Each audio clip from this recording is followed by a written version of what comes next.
Chapter 270. Go to watch Nat.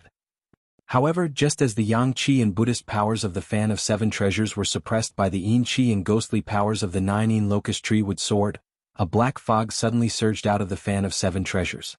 At the same time, many ferocious and malicious ghosts pounced towards the Rakshasa to devour it. Go to watch Nat. 113 Learning for Nat. The black Rakshasa was momentarily unable to react. Its entire body was covered in a layer of thin and small malicious ghosts. It was like a lion with man-eating ants crawling all over its body. Immediately it roared angrily. When the golden warrior of the Fan of Seven Treasures saw that the other party's attacks had stopped, it immediately counterattacked.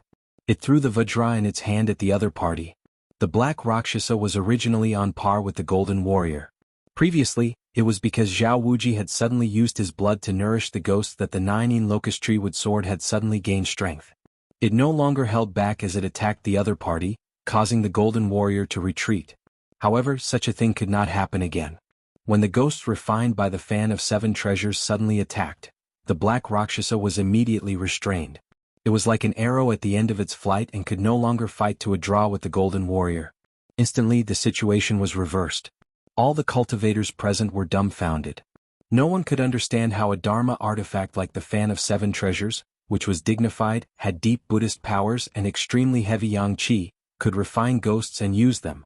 Before long, the black Rakshasa's limbs and head were finally grabbed by the golden warrior's 6 arms. Then, with a forceful tug, it was torn into several pieces. The black Rakshasa also turned into countless vengeful ghosts that fled in all directions. The nine yin locust tree wood sword was also sliced into 2 by the Fan of Seven Treasures. With a thud, it fell to the ground like 2 pieces of wood. At that moment, Zhao Wuji's expression was ashen as he laughed bitterly. "I've lost." With that, he spat out a mouthful of blood and fell backward. A kind-hearted cultivator wanted to help him up, but Zhao Wuji staggered to his feet, pushed them away and staggered away. For a moment after watching Zhao Wuji leave, everyone looked at Li Yunyang in unison. They were secretly frightened in their hearts. The Fan of Seven Treasures is already an extremely powerful magical weapon, but it has refined the yin soul qi. The masculine Buddhist power and the cold ghost power are like water and fire. I really don't know how Jinrenli combined the 2 into one. Miraculous, truly miraculous. This time, the battle of magical treasures was like a war between 2 armies. From the beginning they challenged each other to probing each other until they were evenly matched. Then, Zhao Wuji was in trouble and the nine yin locust tree sword gained the upper hand. Finally, the psychic Fan of Seven Treasures suddenly counterattacked from an impossible place, turning the tide of the battle. This was truly a series of twists and turns, incomparably thrilling. Some of the cultivators in the arena who only wanted to watch the show were greatly satisfied. Some of the older cultivators thought to themselves, if I had fought with Zhao Wuji just now, would my powerful magical treasure have been able to win? After thinking about it, they came to the conclusion that 9 out of 10 of them would not have been able to. They couldn't help but be more afraid of Li Yunyang, who had won. Li Yunyang had won 2 games in a row, but his face was not very happy. He cupped his hands to the crowd and said, "I was lucky to win another game. I wonder which master is willing to teach me?" After he shouted, the cultivators of the various sects looked at each other and no one spoke. "Go to the internet." Li Yundong shouted again. For a moment, no one answered except for his voice. Just when everyone was silent, a short bald man suddenly jumped out and shouted, "F***CK, I'll play with you." Li Yundong looked over and saw that the man was less than 1.6 meters tall. He was sturdy like a weight that had become a spirit. Li Yundong cupped his hands and said with a smile, "Well, what should I call you?" The short bald man rubbed his shiny head and said loudly, "What do you mean by your excellency? What era are you in? Why are you still speaking in such a genteel manner? I can't stand the way you speak. Listen carefully, I'm Dang Chong from the Penglai sect." Li Yundong smiled slightly and said, "Well, please give me your advice." Dang Chong walked to a place not far from Li Yundong. As he rolled up his sleeves he said in a loud voice, "Jinrenli, I want to fight with you. You can't take advantage of me." Li Yundong asked in confusion, "What did I take advantage of you?"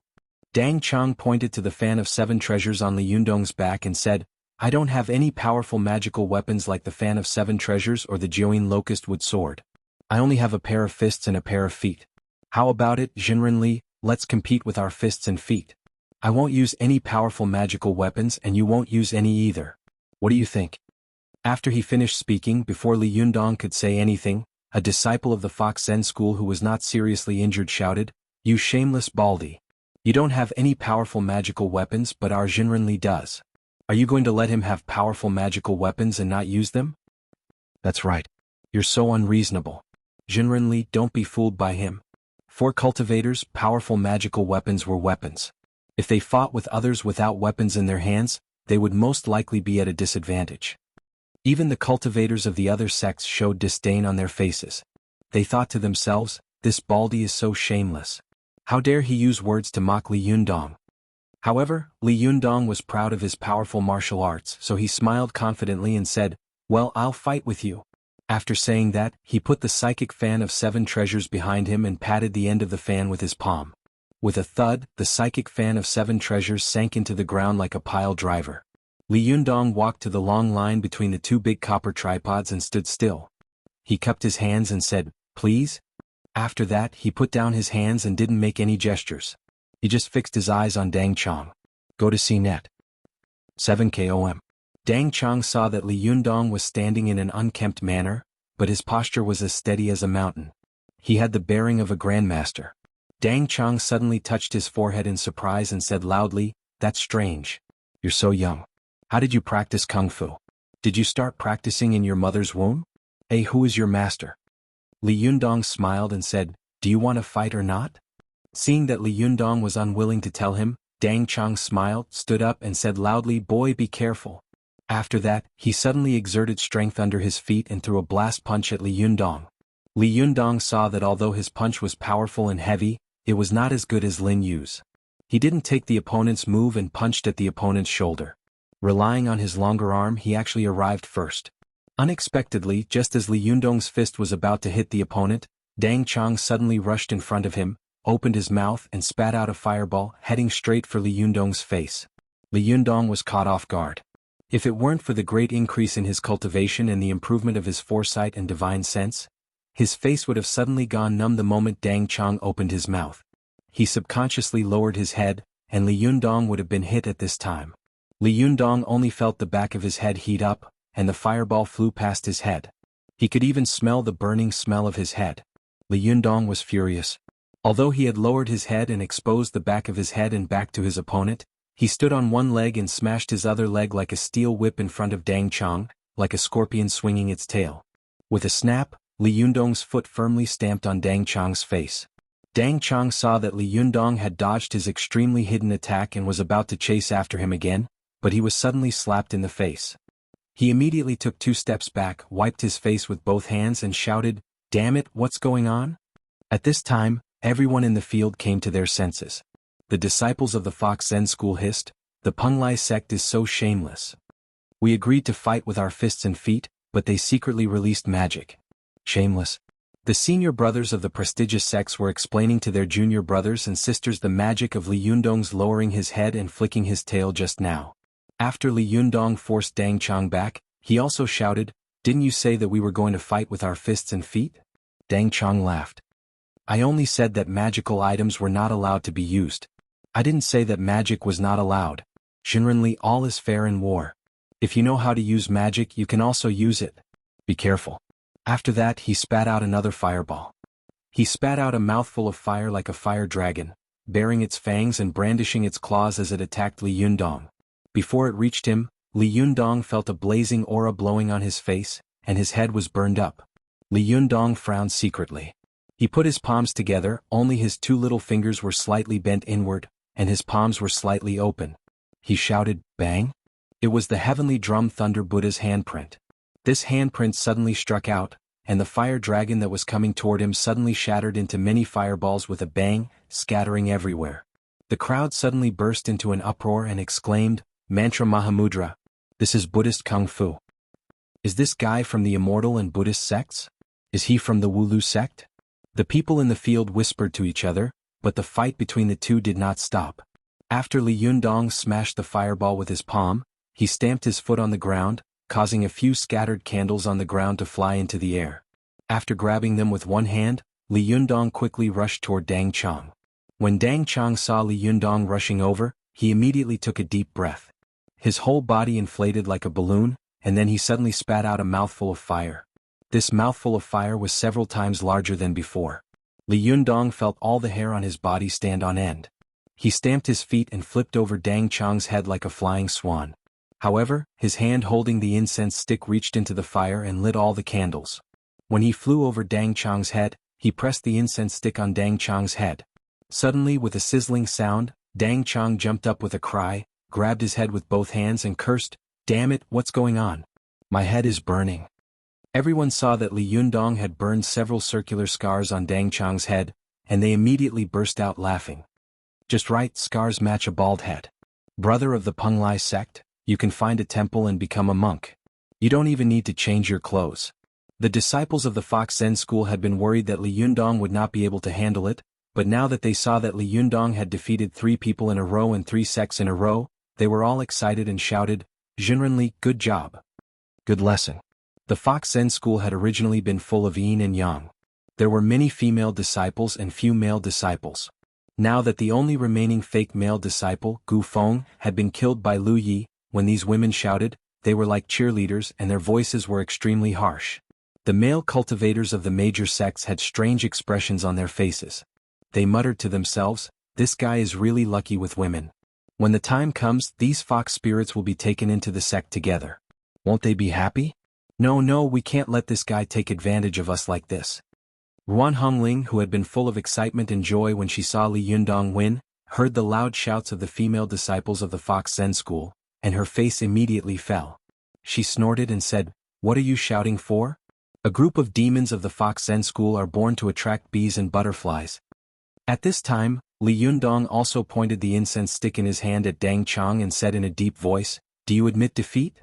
Dang Chang wanted to bite the bullet and say that he would not admit defeat, but he saw that Li Yundong's eyes were sweeping over his lower body, and the incense stick in his hand was also swaying in the direction of his lower body. He suddenly shivered and thought to himself, "It's okay to have a few burns on the top of my head, but if there are also a few burns on the bottom, how can I be a man?" Dang Chang immediately cupped his hands with an apologetic smile and said, "Jinrenli, good kung fu. I'm convinced."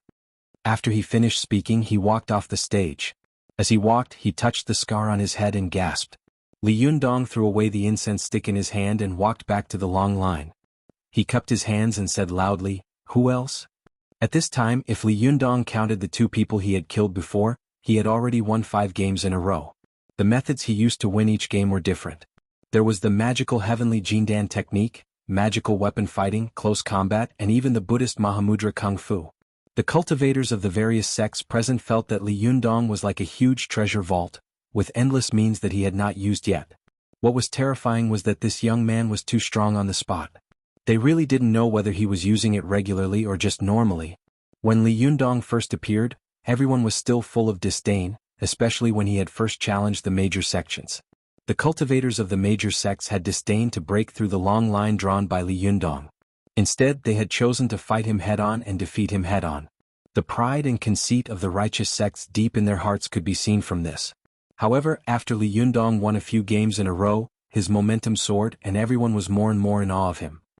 A few cultivators from the 6 sects who were on good terms with each other secretly whispered to each other. One of them, who was taller, whispered, "This monkey son is really powerful. Do you have a chance of winning if you fight him head-on?" The others shook their heads. The tall one said in a low voice, "Since he said before that we would lose if we fight in the long line, then let's take turns to attack him. I don't believe that we can't break through that long line if we take turns." After he finished speaking, someone next to him hesitated and said, "But if we win in such an unfair way, it won't sound good in the future." The tall one sneered and said, "There's no one who can defeat him now, and you're still thinking about this. Do you want the limelight to be stolen by this guy? At that time, if Jinren Zhang of the Jingyi school takes action, our 6 great sects will have nothing to do." His words immediately moved the others. They looked at each other and nodded to themselves. The tall one was overjoyed and said, "Then I'll take the lead. Let this guy have a good look at the power of our 6 great sects together. /OM/4527894194. Chapter 271. Go to watch net. The tall man jumped to the middle of the field, 10 meters away from the long line under Li Yundong's feet. He cupped his hands and said loudly, "I'm Zhang Hongqing from the Jinshan sect. Jinrenli, please give me some advice." After that he didn't wait for Li Yundong to return the salute. With a stomp of his feet he dove into the ground in an instant. Before the people on the field had time to shout, they saw the ground bulge slightly and quickly pounce on Li Yundong. Go to watch net. Li Yunyang hadn't expected that the other party would use the earth escape technique to sneak into the ground and run toward him. He frowned secretly and shouted loudly. His body suddenly jumped up, and his whole body smashed toward the other party's path like a meteorite. With a loud bang, Li Yundong stepped on a deep pit in Zhang Hongqing's path. Zhang Hongqing's way forward was blocked. He immediately bypassed Li Yundong and quickly ran toward the long line behind him. Li Yundong hadn't expected that the other party would choose to bypass him instead of fighting with him. He suddenly turned his head and saw an arc visible to the naked eye rising from the ground. In the blink of an eye, he had rushed to the vicinity of the long line. Only then did Li Yundong understand the other party's plan. He immediately moved and returned to the vicinity of the long line like lightning. He pinched a fixed fundamental seal with both hands, shouted loudly, and slammed his palm toward the ground. With a loud bang, the ground paved with blue bricks suddenly surged like waves. Zhang Hongqing only felt that the ground he was hiding in was like a carpet that had been forcefully shaken by someone. An extremely strong force came from above and violently shook him out of the ground. Li Yundong slammed the ground with the fixed fundamental seal and forced Zhang Hongqing out. He immediately kicked the big copper tripod beside him with the tip of his foot and turned it upside down. Then he grabbed it with one hand like a bowl and firmly buckled Zhang Hongqing in it. Zhang Hongqing saw that Li Yundong had actually used this big copper tripod to buckle him. He sneered secretly. "Can you trap me with this?" Just as he was about to continue using the earth escape method, Li Yunyang suddenly pinched a Mahamudra and slapped it hard on the outside of the big copper tripod. With a buzzing sound, Zhang Hongqing was shocked to the point that his whole body was numb, and his eardrums were bleeding. Zhang Hongqing immediately let out a blood-curdling scream and covered his ears with his hands. Not to mention a spell, he couldn't even resist it with his chi. However, Li Yundong slapped out another Mahamudra from outside and slapped it hard on the big copper tripod, leaving a palm print and causing the big copper tripod to make a muffled sound. Zhang Hongqing was almost scared out of his wits in this big bronze cauldron. He screamed in pain, "Stop hitting, I admit defeat, I admit defeat." Li Yundong snorted, then with a kick of his toes, he flipped the big copper tripod over, and it fell to the side with a thud. But before he had time to speak, he suddenly saw a figure jump out of the field and say quickly, "Chen Anji of the Donghua sect, please advise me." As Chen Anji spoke, he had already rushed near the long line. Although it was a legitimate duel, in reality, it was no different from a sneak attack. Watch net. 7KOM. Color *caret and text, learn %super #speed. Update. Without thinking about it, he immediately made a Mahamudra with both hands and slapped it hard on the big copper tripod, making it fly toward Chen Anji like a cannonball. Chen Anji was very afraid of Li Yundong's speed, so he stayed very far away from Li Yundong, almost sticking to another big bronze tripod. However, when he ran to the front of the big bronze tripod and saw that he could step on the line with one more step, the big bronze tripod that Li Yundong had blasted over smashed over like a cannonball. At this time, if Chen Anji took another step forward, he would immediately be sandwiched between the two cauldrons and be smashed into a meat patty. Chen Anji had no choice but to stop in his tracks. But as soon as he stopped, Li Yundong immediately arrived like a shadow. He waved his hand and grabbed Chen Anji's face. Chen Anji quickly pinched a paper talisman and pointed it at Li Yundong. Quick! The talisman instantly burned by itself. Soon, many grasses and vines grew under Li Yundong's feet, tightly wrapping around his legs. Li Yundong sneered and shouted loudly. The 9 revolutions Jinchi in his body suddenly exploded, and his legs suddenly doubled in size, breaking the vines. Chen Anji was so shocked that his eyeballs almost popped out. Before he could react, Li Yundong's palm pounced on him and sent him flying like a kite. Li Yundong sent Chen Anji flying with a palm. As soon as he turned around, he saw a figure quickly pouncing on the other side of the long line. The previous 2 times, someone had introduced himself. Even if it was Chen Anji's sneak attack, there would be a cover. But this time not only did he introduce himself, he directly launched a sneak attack. Li Yunyang snorted coldly. He patted one side of the 2 large bronze tripods that were lying flat in front of him. A huge force shook the other large bronze tripod and sent it flying, smashing toward the person who had sneaked up on him. Li Yundong had used the same trick again. He had thought that the opponent would stop, but he hadn't expected that the opponent would not slow down at all. Moreover, when the big copper cauldron hit the opponent's figure, It went straight through. Li Yundong was shocked and thought to himself, is this a Yin spirit? The opponent actually used such a sinister technique like the Yin spirit projection to barge into my line of defense. How shameless. Li Yundong was furious. A stream of qi rushed from his lower abdomen to his chest, and then from his chest to his throat like a torrent. He opened his mouth and let out a shocking roar. Bang! This loud roar had an extremely strong effect of Buddhist mantra. The man's Yin spirit was instantly dispersed, and he disappeared at the edge of the long line in an instant. Watch net. But after Li Yundong's roar, another figure appeared near the long line. The man saw that Li Yundong was far away from him and he was out of reach. He was in midair and he only needed to step on the long line to win. He immediately laughed wildly and said, I won. After that he stepped on the ground.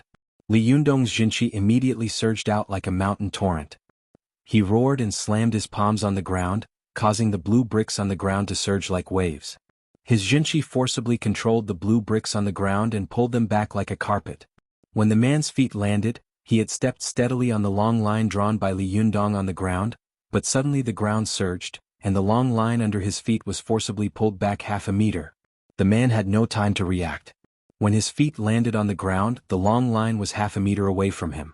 This distance seemed close, but in his heart, he felt that it was far away. Just as he was shocked, Li Yundong suddenly appeared in front of him, pushed him with his palms and shouted, "Get out of here." After that he pushed him away like a cannonball. The man fell into the crowd and only stopped after knocking down several people. He got up angrily and shouted, "You're shameless. Why did you pull this long line?" Li Yundong snorted, sneered and said disdainfully, "I don't know which sect you are from. Which sect did the previous one belong to?" The subtext of Li Yundong's words was obvious. How dare you say that I'm shameless? You are much more shameless than me. The man's face turned red. Only then did he know how to be ashamed. He cupped his hands and said, "Well, you win. Our Qingwei sect admits defeat." As he said this, he didn't even bother to say his name and got into the crowd. From the four people's joint attacks to Li Yundong resolving them one by one, it actually took less than a minute. The means used by the cultivators of the four sects were unscrupulous, which could be said to be incredible, but Li Yundong's way of dealing with them was even more stunning. It wasn't until Li Yundong confronted the disciples of the Qingwei sect that they came to their senses. Their faces were full of shock. Some cultivators couldn't care less about their hostility and couldn't help cheering loudly, "Good?" This cheer shook the sky, but it was from the sincere admiration of a cultivator from the bottom of his heart. This battle was really as fast as lightning. It was so fast that it was dizzying and they were so nervous that they couldn't breathe. Just watching the battle from the side made them feel that their eyes were not enough, let alone thinking of ways to break the enemy and adapt to the situation on the spot. However, Li Yundong had come up with all kinds of countermeasures in the blink of an eye, and he had even put them into practice. His methods were magical and his shintong was so ingenious that it was amazing. They really couldn't help but be convinced. It could be said that Ruan Hongling and Ziyuan had watched Li Yundong succeed in the Zhuji phase and then slowly grow up by cultivating his shintong bit by bit. But they had never expected that after Li Yundong had passed through the divine tribulation, he would suddenly soar into the sky and amaze everyone. Ruan Hongling looked at the young man standing proudly in the field with a face full of shock. For a moment she found that this face was so strange to her. It was obviously a very familiar face, but she almost didn't dare to recognize it. "Sister Ziyuan," Ruan Hongling said, how did he become so strong? So strong. So powerful." This was not the first time that Ruan Hongling had said such words, but it was the first time that she had been shocked by Li Yundong from the bottom of her heart. She could no longer bring up the idea of being enemies with this young man. On the road of cultivation, Ruan Hongling witnessed Li Yundong's figure galloping away, leaving her behind in the blink of an eye. At this time, Ziyuan's face was also full of emotion. She widened her eyes and looked at Li Yundong standing proudly in the field with an almost insufferably arrogant posture. He had defeated 7 masters of 7 sects in a row in one breath, but his face was still flushed as if the more he fought, the more excited he became. Zheng Yuan, the leader of the Yin-Yang sect in Mount Wuhua, had originally wanted to go to the field to seek justice, but when he saw how strong Li Yundong was, he immediately took a deep breath and began to beat a retreat in his heart. He glanced at Ding Nan beside him and saw that his beloved disciple was looking at Li Yundong with an extremely shocked face. Her eyes were straight and motionless, and her whole body seemed to have been petrified. Zheng Yuan thought that Ding Nan was afraid and desperate because of Li Yundong's strength and felt that there was no hope of revenge, so he comforted her, "Pinger, don't be afraid. I have a few powerful magical weapons that have not been successfully refined. When I go back to the mountain and refine these powerful magical weapons, it will not be a problem to take down this guy." At this time, Ding Nan came back to her senses as if she had just woken up from a dream. She responded blankly, but her eyes were fixed on Li Yundong. There was a voice in her heart shouting wildly, "There is such a powerful person in this world. What level of cultivation do I have to reach for him to even look at me in the eye?" The remaining disciples of the Fox Zen school looked at Li Yundong's back and secretly took a deep breath. Chao Yi, who was ranked 6th, said to Lu Yi excitedly, "Shibua, what is his relationship with Su Chan? What is his relationship with Ao Wushuang? How can he be so powerful?" Lu Yi stared at Li Yundong. He was also so excited that his eyes were shining, as if he had forgotten his serious injuries. He said, "I don't know, but I guess they should be very close." Chao Yi pulled Lu Yi's sleeve and whispered, "Shibua, you have to find a way to keep this person." Lu Yi smiled but didn't say anything. At this time, Li Yundong cupped his hands again and said, "Who else wants to go up?" At this time he had defeated 7 people in a row. Every match was dazzling and convincing. For a moment, the 6 major sects and the other small sects that came to take advantage of the situation were silent. Some cultivators even had the faint intention to leave. However, some cultivators who were greedy for the treasures of the Fox Zen school were unwilling to give up and said to Zhang Qianhe of the Jingyi school, "Jinren Zhang, are we going to sneak back like this? Jingyi school is the leader of the cultivation world. If you can't beat them, we will be convinced." Zhang Qianhe saw that everyone was looking at him. Although he was very afraid of Li Yundong's amazing talent in fighting and profound cultivation, when he subconsciously glanced at Ziyuan, he suddenly found that Ziyuan was not looking at him like everyone else. Instead, her eyes were fixed on Li Yundong in the arena. Zhang Qianhe had been very attentive to Ziyuan before, but he had never gotten a smile from her. But at this time she was moved by Li Yundong. Zhang Qianhe's heart suddenly burned with jealousy. He no longer hesitated. With a cold snort, he stepped forward and said loudly, "Zhang Qianhe of the Jingyi school of the Shangqing sect. Please enlighten me. /OM/4527894194." Chapter 272. Go to watch net. As soon as Zhang Qianhe entered the arena, all the cultivators' hearts tightened. Go to watch net? This was because the reputation of the Jingyi school was too great. Zhang Qianhe was the youngest son of the leader of the Jingyi school and also the last disciple. Naturally, his kung fu and magic were nothing to scoff at. Is the Shenmen sect more powerful, or is this nameless kid who came out of nowhere more powerful? All the cultivators had the same thought running through their minds. Zhang Qianhe pinched his fingers and slowly stroked the blade of the 7 stars treasured sword in his hand. He quickly calculated the situation on the battlefield. Just now he had rushed out on his own. But when he came to the field and faced Li Yundong, he suddenly calmed down. Based on the strength that Li Yundong had shown just now, it would be a lie for Zhang Qianhe to say that he was confident of winning. There were only a few aspects to a fight between cultivators. The first was their physical strength. It depended on whose cultivation was deeper, which was also to see whose internal strength was deeper. However, having a deep internal strength was not enough. One had to have Taoist magic, which was the specific way to fight. It depended on who knew more Taoist magic, who knew more Shintong magic, and who could use it more exquisitely. The physical strength that Li Yundong had shown just now was extremely shocking. Not only was his Jinqi vigorous, but it was also extremely condensed.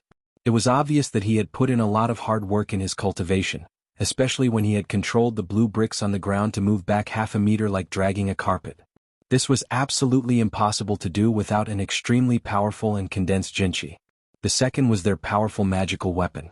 A good magical weapon was enough to make an ordinary cultivator become a famous master in the world. Zhao Wuji, who held the 9 locust wood sword, was the best example. If Li Yundong hadn't coincidentally injected the ghost Yin Qi into the fan of 7 treasures, his fan of 7 treasures would have been defeated long ago. Once the magical weapon was defeated, more than half of the battle would be lost. Unless one had great Shintong and great ability, there was no way to turn the tables. Although the 7-star sword in Zhang Qianhe's hand was a powerful magical weapon of the Jingyi school and one of the 5 famous swords in the world, Li Yundong's fan of 7 treasures was not to be trifled with. It was also a top-notch powerful magical weapon in the cultivation world. Back then, the Fox Zen school had relied on it to fight all over the world without encountering any opponents, and it had been in the limelight for a while. However, later on, the Fox Zen school did not produce any powerful male cultivators, so the reputation of the fan of seven treasures gradually declined. Zhang Qianhe was very knowledgeable, so it was impossible for him not to know the power of the psychic fan of seven treasures. Especially when he saw the intense and bizarre battle between the psychic fan of seven treasures and the nine-yin locust tree sword, even Zhang Qianhe, who was from the orthodox Xianmen sect, had his horizons widened. If the psychic fan of seven treasures and the seven-star sword were to fight, no one could say for sure who would emerge victorious. Thirdly, just looking at whose cultivation was deeper and whose magical treasures were stronger, it was not certain that they would win. In the process of a fight, it also depended on whether the two sides were agile, experienced, and strong-willed. Any one of these factors was enough to tilt the outcome of the fight to one side. However, Zhang Qianhe believed that no matter which of these 3 points he looked at, he did not have the confidence to win. Watch net. 7 KOM. It's not a big deal if I lose, but it's a big deal if I humiliate the sect. In this battle you can only win, not lose. Zhang Qianhe carefully looked at Li Yundong, trying to find some flaws. But when Zhang Qianhe saw Li Yundong standing in the field, his entire body seemed to be full of flaws. It was as if as long as he raised his hand, this guy would fall to the ground. But when Zhang Qianhe thought about the combat talent and amazing reaction that Li Yundong had shown during his 7 consecutive victories, he felt that it was terrifying. Zhang Qianhe slowly mobilized the Zhenqi in his body. He secretly gritted his teeth and made up his mind. He had to defeat this rare and powerful enemy in front of him in the shortest time possible. Zhang Qianhe stood 5 meters in front of Li Yundong. He inserted the 7-star sword into the scabbard on his back, took a deep breath and crossed his arms as if he was holding an invisible ball. He slowly raised it, and when he reached the highest point his body shook violently. This shake was like a black bear shaking off lice. The clothes on Zhang Qianhe's body shook violently and made a crisp sound. Ziyuan's eyes immediately revealed a strong look of admiration. She whispered, "What a good move, heaven and earth embrace." Ruan Hongling's cultivation was not high enough, so she couldn't see the kung fu in Zhang Qianhe's shake. She asked in confusion, "Sister Ziyuan, what's so great about that?" Ziyuan said, "This Zhang Qianhe deserves to be from the Xianmen sect, and he deserves to be the last disciple of Master Zhang. His kung fu is extremely pure. Look at his shake, and his whole body is overflowing with gang qi. Look at his hug just now. It means that he is holding the spiritual qi of heaven and earth for his own use, striving to be one with heaven and man. That shake is even more amazing.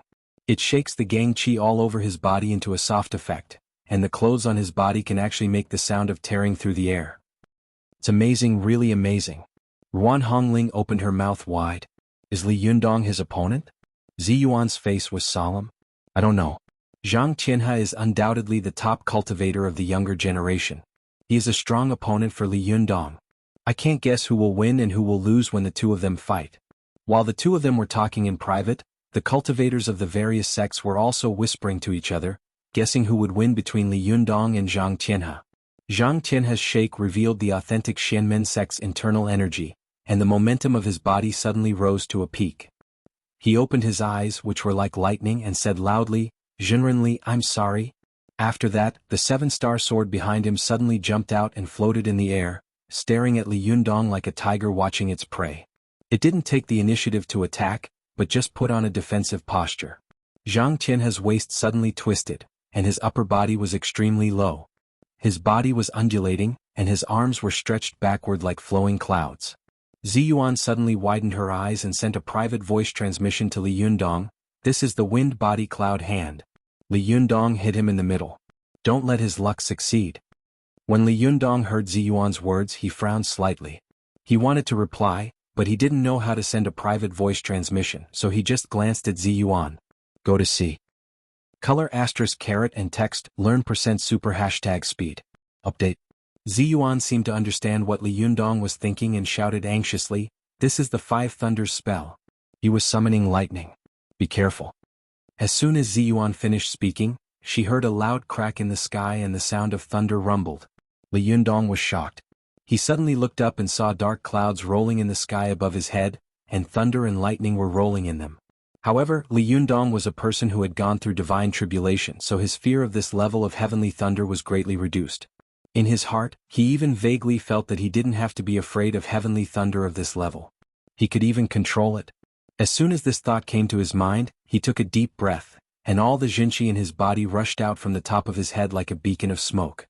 It was like a long, straight line, and his qi was like a bull. He also imitated Zhang Tianhe's movements and performed the wind body and cloud hands.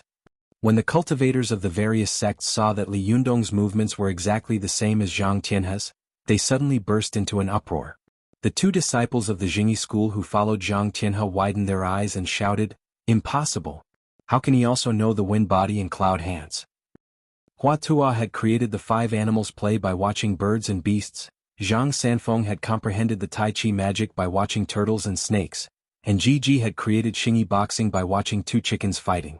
Since ancient times, almost all martial arts and Taoism had originated from the natural imitation of animals, and the wind body and cloud hands were the same. Thunder and lightning were the power of heaven, but where did thunder and lightning come from? There was no other reason. If there was wind, there would be clouds, and if there were clouds, there would be thunder and lightning. This move of the wind body and cloud hands was a secret of the Jingyi school. It relied on the imitation of the wind and clouds, and then mobilized one's jinqi to attract heavenly thunder. Zhang Tianhe's wind body and cloud hands was undoubtedly the authentic one. It used a secret posture to attract thunder and lightning. Although Li Yundong's imitation was very similar, in fact he used his own majestic jinqi to attract thunder and lightning. Ziyuan naturally knew the difference between the two. Her face was suddenly full of shock. She widened her eyes and murmured, "Is he crazy?" Wan Hongling was also shocked. How can he know the wind body and cloud hands? I've never seen him practice it before. Sister Ziyuan, did you teach him? She was in an extremely shocked mood, so she blurted out this sentence and even forgot to use the sound transmission. It immediately attracted the female disciple who had come with Zhang Tianhe, Zhou Ping, who suddenly turned her head to look at her. Her eyes flickered, and her expression was one of surprise and doubt. Ziyuan had not come to her senses at this time. She shook her head and said, "I never taught him this. He was just imitating and confusing Zhang Tianhe." Before Ziyuan could finish her words, Zhang Tianhe's movement of the wind body and cloud hands suddenly stopped. It was as if the stormy sea had suddenly frozen, and the stormy sky had frozen in an instant. There was a loud crack between heaven and earth, and a bolt of lightning instantly illuminated the clouds. Zhang Tianhe's hands, which were behind his back, suddenly clasped together and pinched his fingers together. He shouted, "5 thunders of the way of heaven, help me destroy evil." As he spoke, there was another loud crack in the sky. The dark clouds in the sky began to spin rapidly, turning into a vortex. In the middle of the vortex, lightning flashed, and the momentum was terrifying. The cultivators of all sects looked up at the heavenly thunder with fear on their faces. Cultivators were most afraid of thunder. When it rained on a cloudy day, those whose cultivation was lower did not dare to practice magic or use powerful magical weapons. They did not even dare to fly high. Among all kinds of cultivators, those who could practice thunder techniques were definitely the top cultivators. Zhang Tianhe's sudden use of the 5 thunders immediately shocked everyone present and made them feel fear. They thought that the power of the heavenly thunder was unstoppable. After Zhang Tianhe let out a loud shout, he suddenly pointed to the sky with both hands and shouted, "Thunder, come." The moment he pointed his finger up, Li Yundong's movements also stopped. The white qi above his head became thicker and thicker, penetrating straight into the rolling dark clouds. He also let out a loud shout and mobilized all the jinqi in his body to attract the heavenly thunder in the clouds. Li Yundong had once absorbed the power of heavenly thunder, so when the jinqi in his body was sent to the sky filled with thunder clouds, it immediately caused the heavenly thunder to fall. Boom! Crack! 2 consecutive thunderclaps rang out in the sky at the same time. At the same time, 2 bolts of lightning struck down and struck Li Yundong and Zhang Tianhe. At the moment when the heavenly thunder was about to strike, Li Yundong suddenly controlled his jinqi to rush toward Zhang Tianhe. At the same time, the Baihui acupoint on the top of his head immediately closed, and all the remaining jinqi in his body surged to the top of his head to resist. The fan of 7 treasures also suddenly jumped into the air to block the fierce heavenly thunder. Although Zhang Tianhe's 7-star sword had also jumped into the air to block the heavenly thunder, he had never expected that the jinqi gushing out of Li Yundong's body would also attract the heavenly thunder, causing him to be struck. Therefore he was not prepared to resist at all. Although the 7-star sword had blocked most of the power of the heavenly thunder, a small part of it still hit his body. The power of the heavenly thunder was not something that a human body could withstand. Zhang Qianhe was immediately struck and spat out a mouthful of blood. He fell backward. Zhou Ping of the Jingyi school and another short and fat disciple who had gone down the mountain with them immediately rushed forward in shock. Zhou Ping quickly pointed at the acupoints on Zhang Qianhe's body, and the other kept injecting her jinqi into Zhang Qianhe's body. Zhou Ping turned her head and looked at the scene in shock and anger. At this time she saw that Li Yundong's hair was disheveled, and his clothes were in tatters. The shoes on his feet were also broken and only his pants were intact. Although his figure looked extremely disheveled, Li Yundong's face was ruddy, and he was full of energy. His gaze was even sharper than before and he was awe-inspiring, looking down on all the heroes. This shock was no small matter. Almost all the cultivators present sucked in a breath of cold air. The battle in front of them had turned into a battle of heavenly thunder between the two of them. This was too exaggerated, wasn't it? But what was even more exaggerated was that Zhang Qianhe, an inner disciple of the Jingyi school, who was known as the authentic Shenmen sect and the #1 sect in the world, had actually been sent flying by a bolt of lightning by a nameless brat, and this brat was actually unharmed. Could it be that this guy is actually a great cultivator who has passed the thunder tribulation? A cultivator shouted in fear. Being able to pass the 8th stage of the thunder tribulation meant that this person was a well-deserved great master of cultivation. He could be on an equal footing with the strongest great master of any sect in its heyday. To pass this stage, one had to first pass the 7th stage of the Jinshin phase and cultivate the indestructible Jinshin before they could cultivate. But if Li Yundong had cultivated the indestructible Jinshin, then he could kill all the cultivators here with one hand. How could they not be afraid and in awe? Therefore, a cultivator immediately retorted, "Nonsense. If he had cultivated to the indestructible Jinshin phase, would he still need to talk nonsense with us before? He could crush us with one little finger." That's right. For thousands of years, there have been so many cultivators, but how many of them have been able to cultivate to the indestructible Jinshin phase? Those who can cultivate to the Yuanying phase are great masters. The indestructible Jinshin? Forget it, this can only be cultivated with the Diyuan Jindan. In today's cultivation world, no one has been able to cultivate to this stage. These people were talking about it, but Li Yundong cupped his hands and said in a clear voice, "I've won another game. May I ask if you can keep your promise and leave?" For a moment, everyone looked at each other. Many of them had the intention to retreat and nodded secretly. Zhang Qianhe of the Jingyi school had been defeated, and he had been defeated in one move. What could they do? Li Yundong saw that these people had the intention to leave, and he was immediately delighted. Just as he was about to speak, he saw Zhou Ping suddenly stand up and say loudly, "No, we still have a master from a sect here who hasn't made a move yet." Li Yundong frowned and said, "Who is it? Who else hasn't made a move yet?"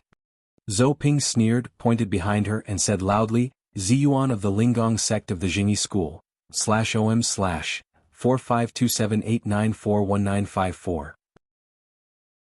Chapter 273. Go to watch net. Zhou Ping's words immediately shocked almost everyone present.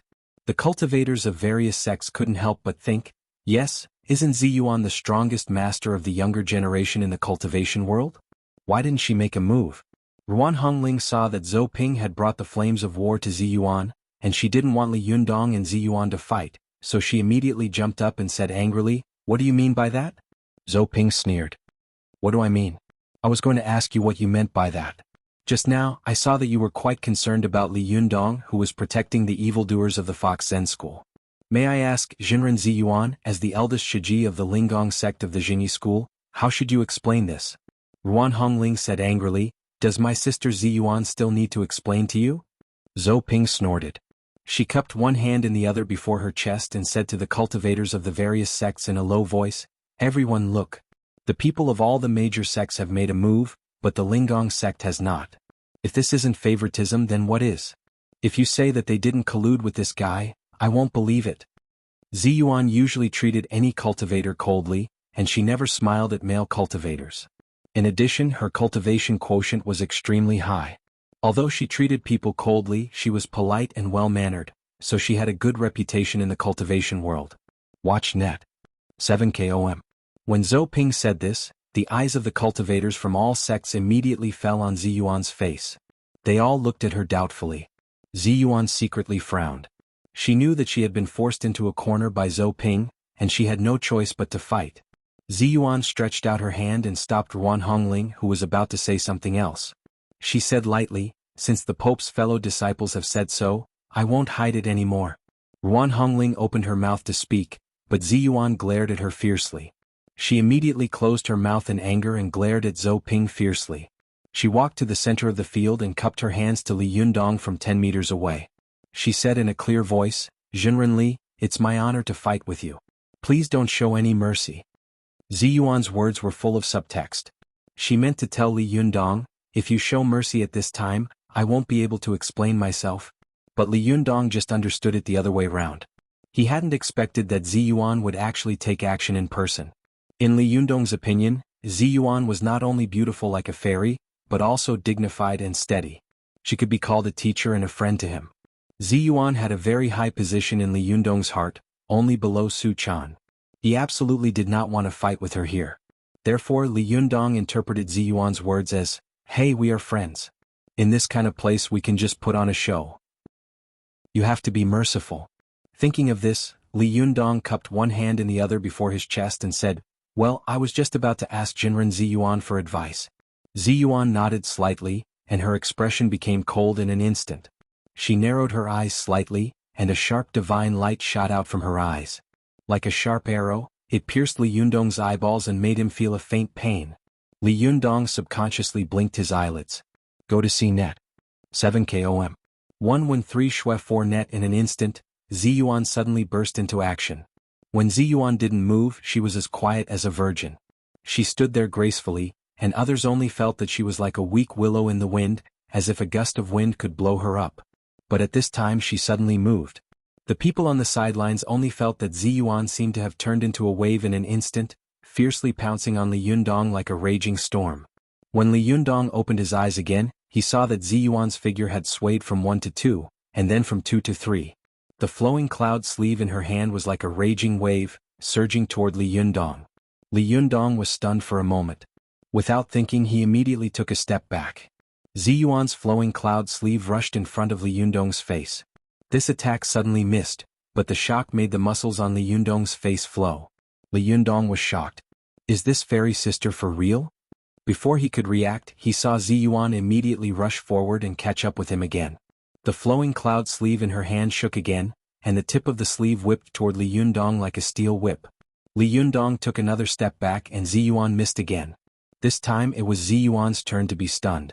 She had seen Li Yundong fight before and he had never taken a step back. Why did he take 2 steps back in a row at this time? Ziyuan was a little anxious. She gritted her teeth and let out a clear cry like a phoenix. With a shake of her wrist, a purple ribbon suddenly rushed out of her sleeve, like a spirit snake, and went straight toward Li Yundong's face. This move was fast and fierce, like a bolt of lightning. If someone was hit in the face, their brain would immediately burst and they would die. Li Yundong was shocked when he saw the ferocity of this attack. He took another big step back and retreated to the previous long line. At this time the cultivators on the sidelines felt that something was wrong. Before, Li Yundong had defeated 8 people in a row including Zhang Tianhe. When had he ever retreated? Although Ziyuan's attack was fierce, it was not enough to force Li Yundong to take 3 steps back. There was clearly something wrong. Some of the cultivators who had been skeptical hissed, "What are they doing? Are they really fighting or not?" Zhou Ping took the opportunity to add insult to injury. She sneered and said, "You two have a good understanding of each other." Ziyuan was suddenly ashamed and annoyed. She glared at Li Yundong fiercely and said in a private voice transmission, "Idiot, why did you give way? Do you want to kill me? Fight me for real." Only then did Li Yundong wake up as if he had just woken up from a dream. He reacted very quickly, cupped his hands and said seriously, "Just now Jinren Ziyuan stood up for me and said a few fair words, so I let her make 3 moves in a row. Jinren Ziyuan, pay attention." After that he took a deep breath, opened his eyes and glared like a fierce tiger. With a leap, he pounced in front of Ziyuan in the blink of an eye. His fist was like a cannon, causing the air to distort. He no longer held back and attacked Ziyuan with all his might. Go see net. 113 Shui 4 net. Ziyuan's spirit was lifted and she shouted, "Come on."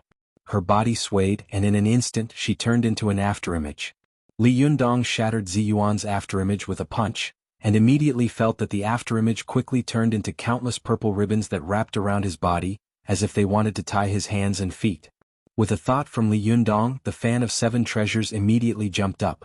With a clang, all the leaves of the fan opened, and like a flywheel saw, it slashed toward the purple ribbons. However, the purple ribbons were the softest in the world, and the fan of 7 treasures could be said to be the hardest in the world.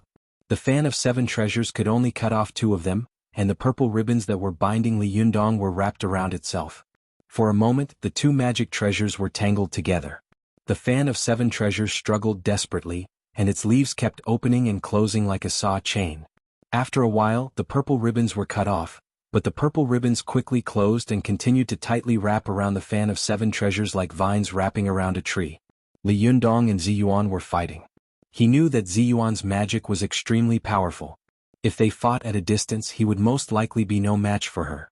Therefore, he rushed forward to fight hand-to-hand with Ziyuan, forcing her to be unable to release her magic.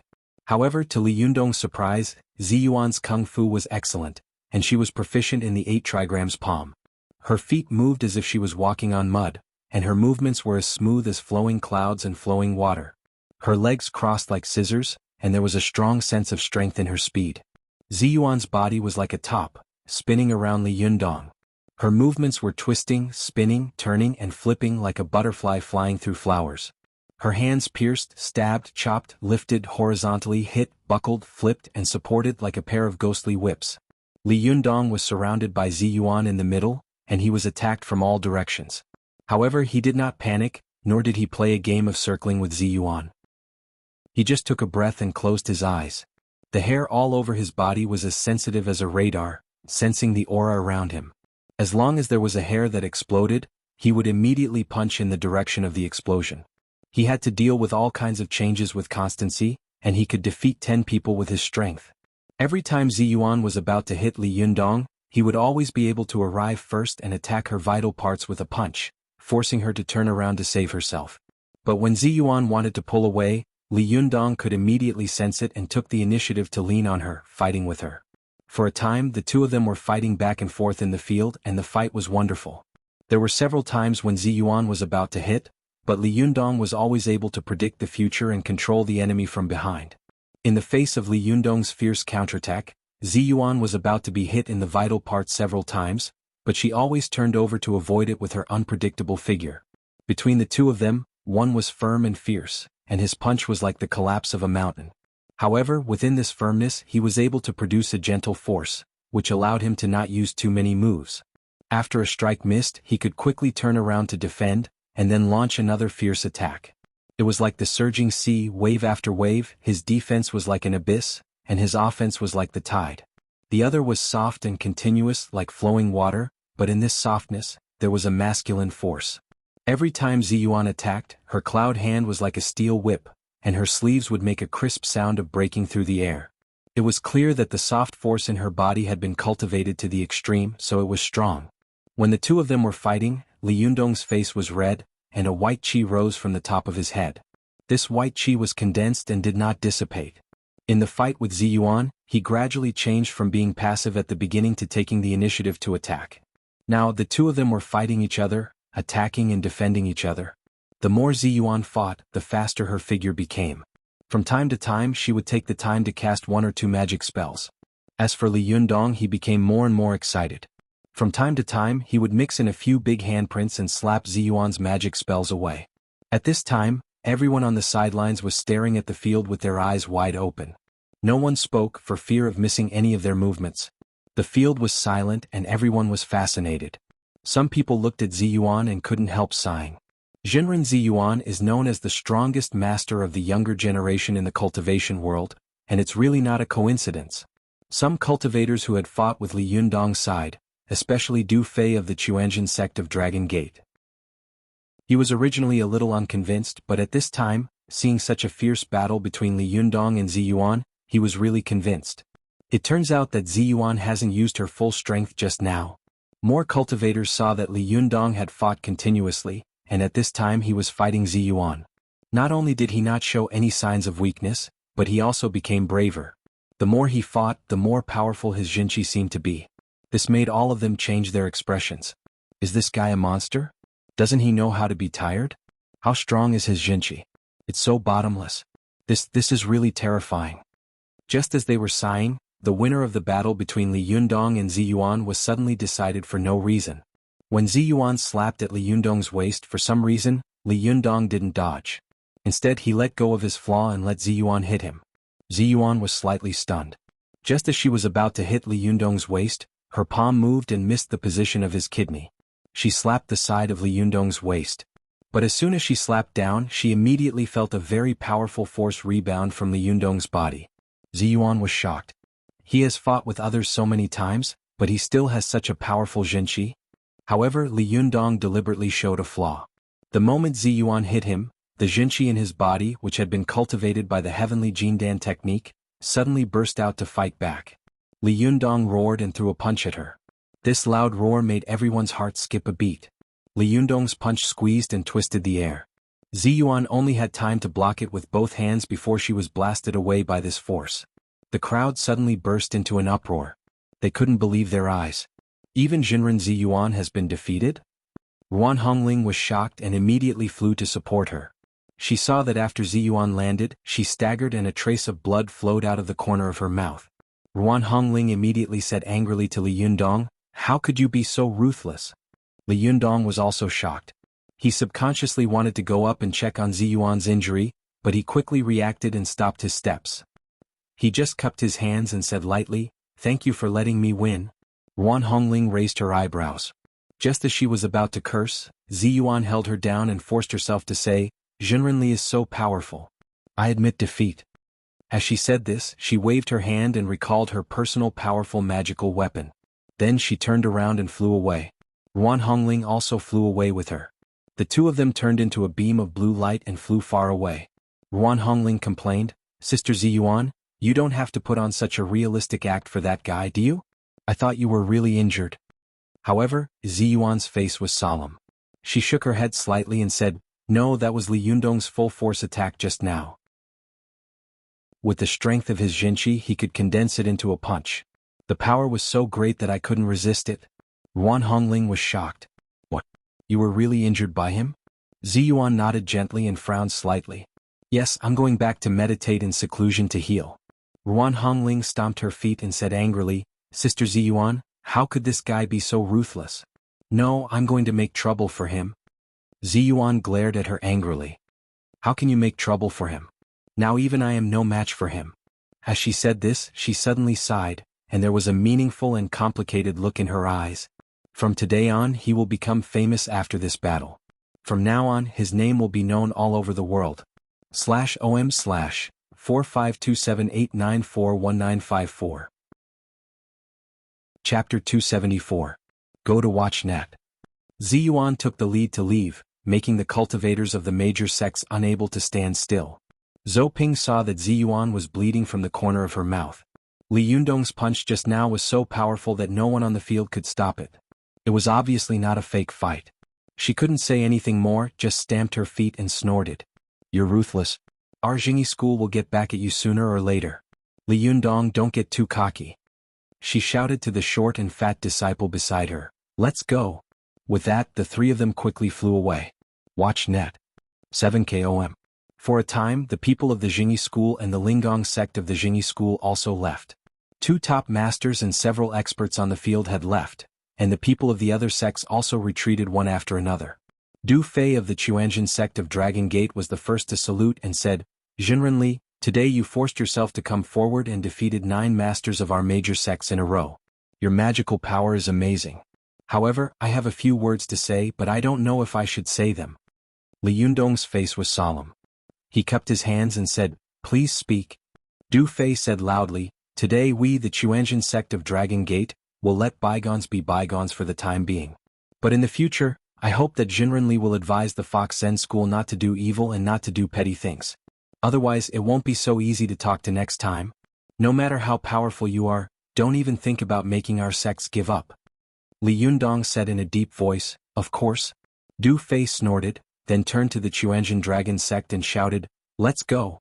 A disciple from the Chuanjin Dragon sect whispered, "Senior Martial Brother, are we going to leave just like that?" Du Fei glared at him. "You're not convinced? Then go up and fight him." The disciple immediately retracted his head and muttered in a low voice, "So many people were beaten back by him alone. If word of this spreads, what will others say about us? Du Fei was furious and scolded. What is more important than winning or losing in this world? It was a promise. A man's promise was worth its weight in gold, and he would naturally keep it. The scariest thing than losing a battle was losing credibility. If you're not leaving, then I'll leave. After that, he strode out of the Taoist temple. The disciples of the Chuanjin Dragon sect chased after him. Senior brother, wait for us. The Chuanjin Dragon sect was a big sect among the 6 great sects.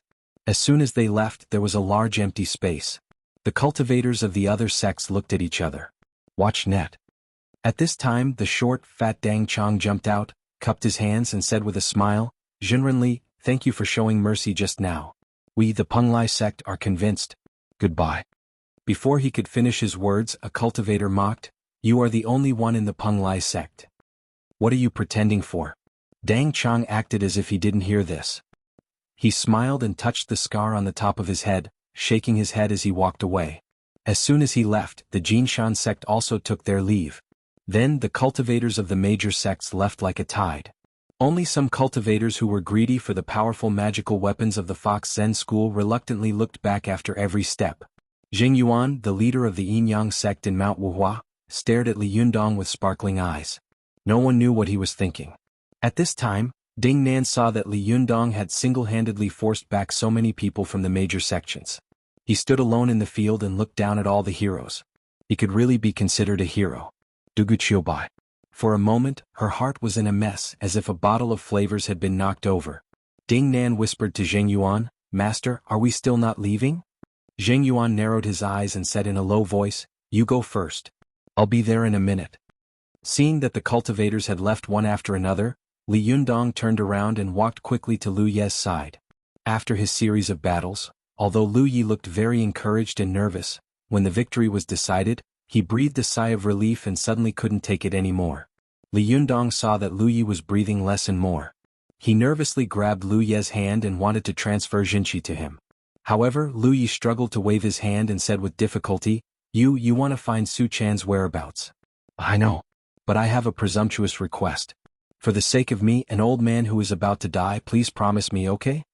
Li Yundong vaguely guessed what Lu Yi was going to say, and a look of embarrassment appeared on his face. Seeing this, Lu Yi panted and said, Don't worry. Even if it's Su Chan, she will also want you to do this. Li Yundong said in a deep voice, Go ahead. The corner of Lu Ye's mouth twitched and he forced a smile and said, You've seen it. Our Fox Zen school has been bullied. They want to kill us and destroy us. In the future, when I'm gone, if there's no strong leader, they will be bullied sooner or later. Let's go. As he spoke, Lu Yi suddenly spat out a mouthful of blood from the corner of his mouth. It was dark red, and it was obvious that he couldn't hold on for long.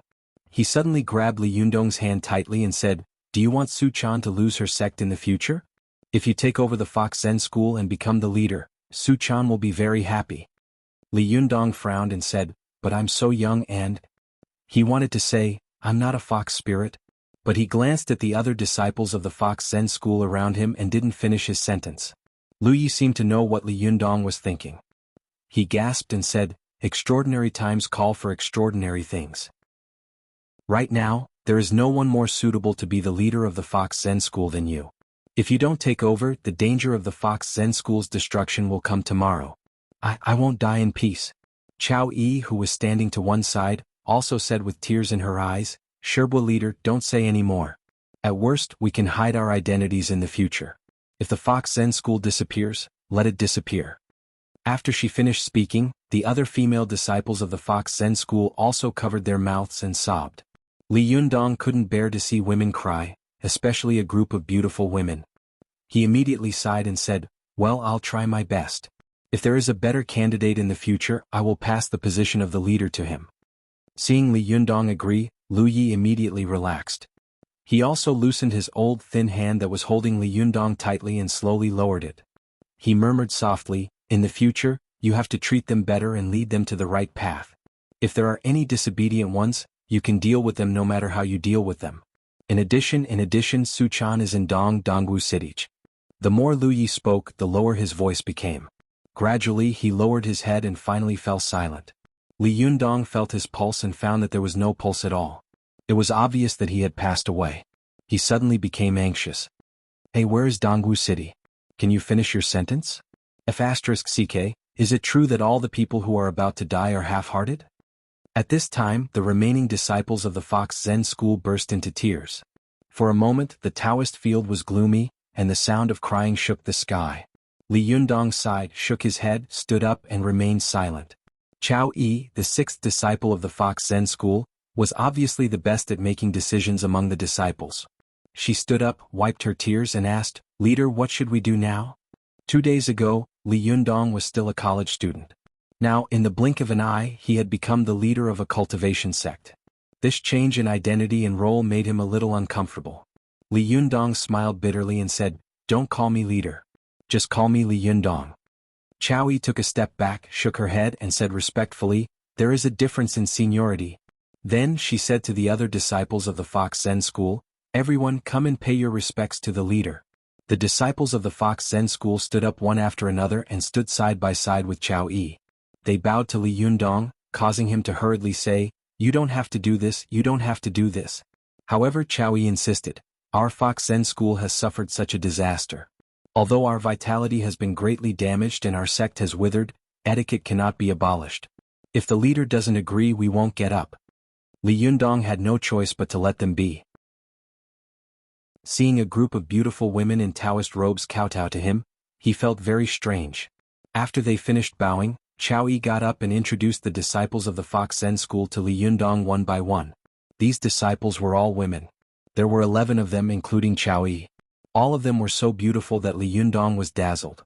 When these fox spirits greeted Li Yundong, their eyes wandered and they boldly looked at the young and handsome new leader. When they retreated, they whispered to each other, "This is really rare. In the history of our Fox Zen school, there have only been 3 men who have been the leader, including him. Isn't that right? He's still a pure human, not a fox demon. It's the first time in the history of our Fox Zen school that a foreign being has been the leader." Li Yundong heard their whispers clearly, and he felt more and more awkward in his heart. Standing in the field, he felt like he was sitting on pins and needles. After everyone had introduced themselves, Chao Yi asked, "Leader, what are your plans now?" Li Yundong sighed and said, "I hope you don't mind me telling you the truth. I came here because I was worried about Su Chan's safety. I couldn't stand them bullying the few, so I intervened. But I didn't expect that I would become the leader of the Fox Zen school. I'm burning with anxiety now. I just want to go to Dongwu City to find Su Chan immediately. Only by finding her first can I calm down. I hope you can understand." Chao Yi glanced at Li Yundong and thought to herself, "I didn't expect this new leader to be such a romantic." She said, "Then what should we do?" Li Yundong pondered for a while and said, "I think the major sects should care about their reputation and won't come back.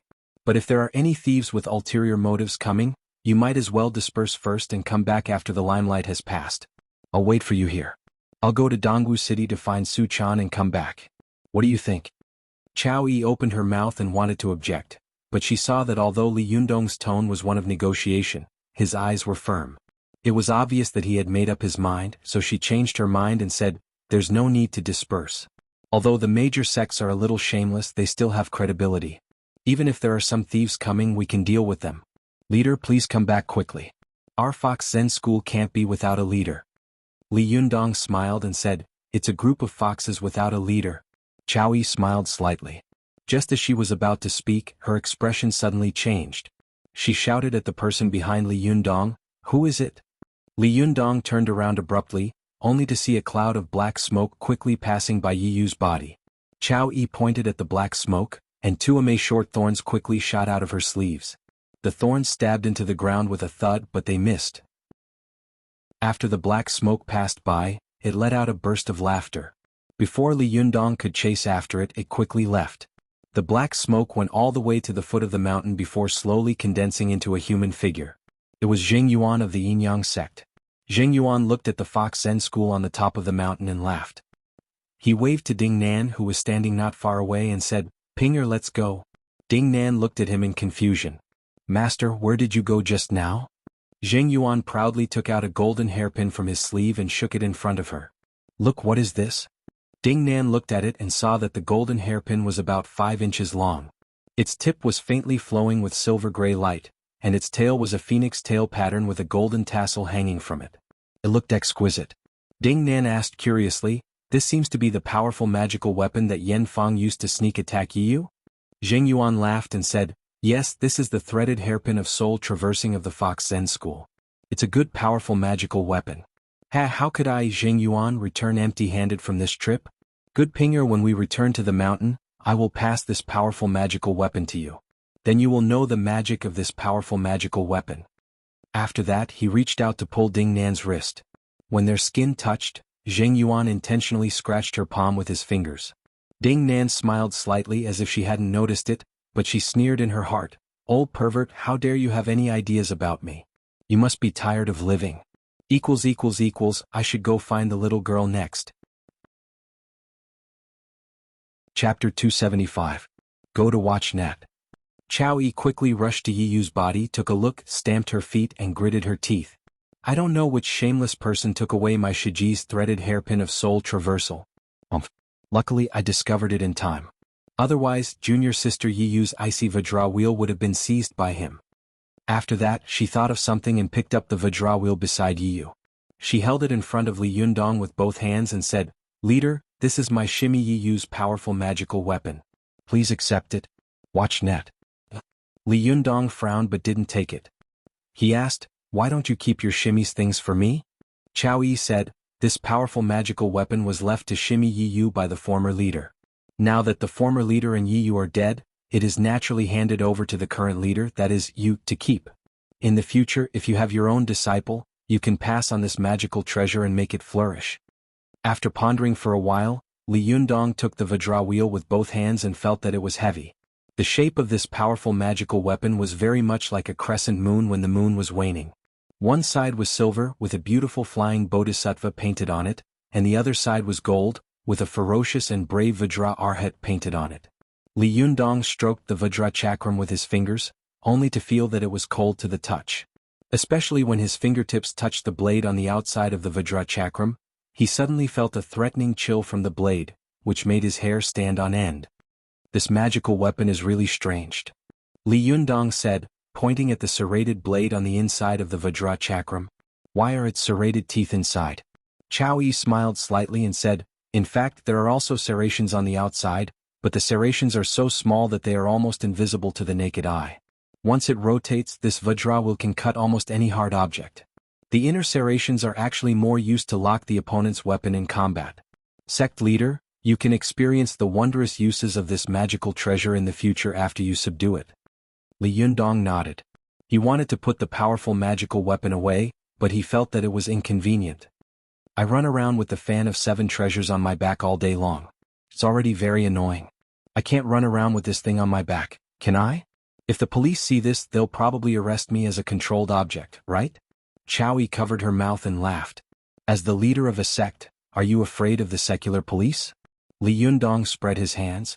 Am I supposed to hide in the mountains for the rest of my life? Entering the world to cultivate naturally has to follow the rules of the world. Chao Yi thought for a moment, took out 2 small colorful brocade pouches from her side, and said, I have 100 treasures bag here. Although it's small, it's actually a spirit space inside which can be used to store all kinds of things. However, it had a disadvantage. It could be stored, but it couldn't be taken out. If you want to take it, you have to destroy this 100 treasures pouch in order to take it out. Chao Yi held the bag with both hands and handed it to Li Yunyang, saying, Leader, since it's not convenient for you, you can take this first. Colorful articles. Learn net. Super_speed. More. No. Li Yundong shook his head and said, This is yours. How can I use it? And if I encounter an enemy and need to use a powerful magical weapon, won't your bag be destroyed? Chao Yi smiled and said, Leader, you're treating me like an outsider. If it weren't for you, we would have died long ago, and all our treasures would have become someone else's. Go to CNET. 7KOM. This is also a small token of my appreciation. You saved our Fox Zen school and so many of our fellow disciples. If you don't use it, won't you disappoint us? Li Yundong thought about it and felt that what Chao Yi had said was true. He didn't want to be pretentious, so he smiled and took it. However, as soon as he took it, he handed it back and said with some embarrassment, I don't know how to use it. Chao Yi suddenly widened her eyes and said in disbelief, You don't know how to use it? Li Yundong smiled and said, I've only been cultivating for less than half a year, and I only know a little about Shintong magic, so I really don't know how to use it. Li Yundong's words made all the people of the Fox Zen school look at him. This group of fox spirits stared at Li Yundong with their eyes wide open and tongue-tied. Chow Yi even stammered, What did you say? You've only been cultivating for less than half a year? Leader, you're not joking, are you? Li Yundong smiled and said, I'm really not joking. I only met Su Chan a few months ago. After meeting her, I started cultivating. Chow Yi sucked in a breath of cold air and said with a face full of shock, You can reach such a level after half a year of cultivation. Leader, you can be said to be the first person in the cultivation world in the past 5,000 years. Li Yundong laughed and said, The first person in the history of cultivation doesn't even know how to use a bag. You can laugh at me as much as you want. When Chow Yi saw that Li Yundong's words were funny and easygoing, she couldn't help laughing and saying, As the saying goes, there are specializations in every field. We cultivators only know how to eat vegetarian food and chant sutras, so when the enemy comes to our door, not only can we not subdue the demons, but we also become a burden to the sect. As she spoke, she spread the bag in her hand on her palm and touched the mouth of the bag with her finger. Then the bag opened by itself and emitted a dazzling 7-colored brilliance. Chow Yi said, Leader, please put your powerful magical weapon in. Li Yunyang clicked his tongue in wonder. He put the huge and heavy fan of 7 treasures and the cold and sharp chakram into it. As soon as the 2 powerful magical weapons touched the 7-colored brilliance, they immediately slid into it and disappeared. Chow Yi then gently touched the mouth of the bag again. The mouth of the bag automatically closed by itself, and the 7-colored brilliance also disappeared. Chow Yi handed an empty bag and a bag filled with magical weapons to Li Yundong and said, When you need to use a treasure, you only need to tear this bag and the powerful magical weapon will automatically jump out. Go to the internet. 7KOM. Li Yundong took the 2 bags, which were less than the size of a palm, and said with a smile, These are good things. It's really inconvenient to carry the fan of 7 treasures all day long. He tied the bag with the powerful magical weapon to his waist and hid the other one close to his body. He said with a smile, Then I'll go to Dongwu City first. Take care of yourself. I'll be back soon. Seeing that he was about to leave, Chow Yi said, Leader, do you know where Su Chan is exactly? Li Yundong immediately stopped and said with a wry smile, Your former leader didn't have time to tell me before he died. Chow Yi asked, Dongwu City is so big. Where are you going to find the leader? Li Yundong sighed and said, How would I know? If I can't find her, I'll just send a missing person notice. Chow Yi immediately said, Don't do that. Even if we cultivators enter the secular world to cultivate, we can't make our names public. Otherwise, we will attract the attention of some cultivators lurking in the secular world and it is very likely to cause unnecessary trouble. Li Yundong sighed and said, Then I can only look for her one by one. Chow Yi said, I know a place where Ao Wushuang used to stay in Dongwu City. I think Su Chan will be there. Li Yundong was overjoyed. Really? Where is she? Chow Yi said, Dongwu City, Shantang Chili? Li Yundong asked, Shantang Chili? Is that a place name? Chow Yi nodded and said, It's a tourist attraction in Dongwu City. It's 7 miles long, so it's called Shantang Chili. Li Yundong asked again, Where is she in Shantang Chili? Chow Yi smiled and said, I don't know. Leader, you should be able to find her when you get there. It's not that big. Li Yundong nodded and didn't stay any longer. He quickly walked down the mountain and left. Chow Yi looked at his departing figure and sighed inwardly. Fortunately, our Fox Zen school is not fated to die. At such a critical moment, we have such a young and promising leader. How lucky we are. Li Yundong quickly left Mount Tianlong, stopped a car nearby, and headed for Dongwu City. After about an hour's journey, Li Yundong entered the downtown area of Dongwu City. Dongwu City was an ancient city with a history of thousands of years. Along the way, Li Yundong saw that the city was like an old city. In addition to all kinds of cars running on the street and many fashionable shops on both sides of the road, it retained the ancient cultural atmosphere of an ancient city everywhere. Even the bus station had cornices and arches, full of ancient charm. After another 20 minutes, Li Yundong followed the stone road to the busiest pedestrian square in Dongwu City. The driver put him down, pointed to the front and said, That's where you want to go. Take a few steps. After Li Yundong paid, the driver stepped on the accelerator, and the car roared as it took a turn at the T-junction. Li Yundong was left standing alone at the intersection, looking at the stone archway across the street. The archway was painted red, and 4 golden characters were written on it in bold calligraphy, Shantang Chili. When Li Yundong saw these words, he remembered that he was about to see Su Chan, who he had been thinking about day and night, and that he was about to see his beloved girl. For a moment he couldn't help but get excited. His breathing was a little uneven, and his heart was beating wildly. Li Yundong took a deep breath and walked toward Shantang Chili. He crossed the asphalt road and walked onto a round arch bridge paved with stones. Li Yundong walked into Shantang Chili, a famous tourist attraction in Dongwu City. As soon as he got off the bridge, Li Yundong saw that both sides of the street were old buildings. They had white walls and black tiles, cornices and arches, and the road was paved with blue stone. The shops on the street had colorful flags with the names of the shops written on them. On both sides of the road, there were also roadside stalls selling all kinds of antique gadgets. Several young girls were greeting passing customers with red lips, white teeth and bright eyes. When Li Yundong walked into Shantang Chili, he saw that many of the doors of the houses were still made of wood. If it weren't for the many fashionable tourists on the street, Li Yundong would have thought that he had returned to ancient times hundreds of years ago. Li Yundong walked to the door of a snack bar and saw that there were 7 or 8 square tables in the snack bar. Many customers were eating butter pancakes and noodles at the table, eating happily. Li Yundong stopped a young waitress and asked, "Excuse me, do you know Su Chan?" "Oh, she is about 165 meters tall, has a good figure and is very beautiful. She looks about 16 or 17 years old." The waitress looked at Li Yundong with a plate in her hand, smiled and said in a soft Wu accent, "Do you know her? Do you want to go somewhere else?" Li Yundong was dumbfounded when he heard this. He felt that the other party spoke very fast as if she was speaking a foreign language and he couldn't understand a word. He stammered, "What did you say?" The girl smiled and said in Mandarin, "Aren't you from Dongwu?" "I don't know either. You can go somewhere else and ask." Li Yundong suddenly understood and turned to leave. He walked along the bluestone road of Shantang Chili. When he passed by a pearl shop, he knocked on the door and asked loudly, "Is anyone there?" A bell-like voice immediately came from inside. "Hey, I'm coming." Li Yundong saw a slim girl running out of the shop, her black braids bouncing. The girl's face was a little hard to see in the dark and deep shop, but the outline of her figure was somewhat similar to Su Chan's. Li Yundong's heart suddenly thumped wildly. He subconsciously opened his mouth and stared at the girl with wide eyes. But when the girl got closer, Li Yundong was disappointed to find that the girl only looked like Su Chan when she was running. She didn't look like Su Chan at all. Li Yundong was disappointed, but he still politely asked about Su Chan's whereabouts. The girl was also very disappointed when she saw that Li Yundong wasn't here to buy pearls, but she saw that Li Yundong was handsome and dignified. She had a good impression of him, so she said with a smile, "I don't know the person you're talking about. You can go ahead and ask." Li Yundong nodded at her with a smile and continued walking along the street. The girl stood at the entrance of the pearl shop and raised her head to look at his back as he left.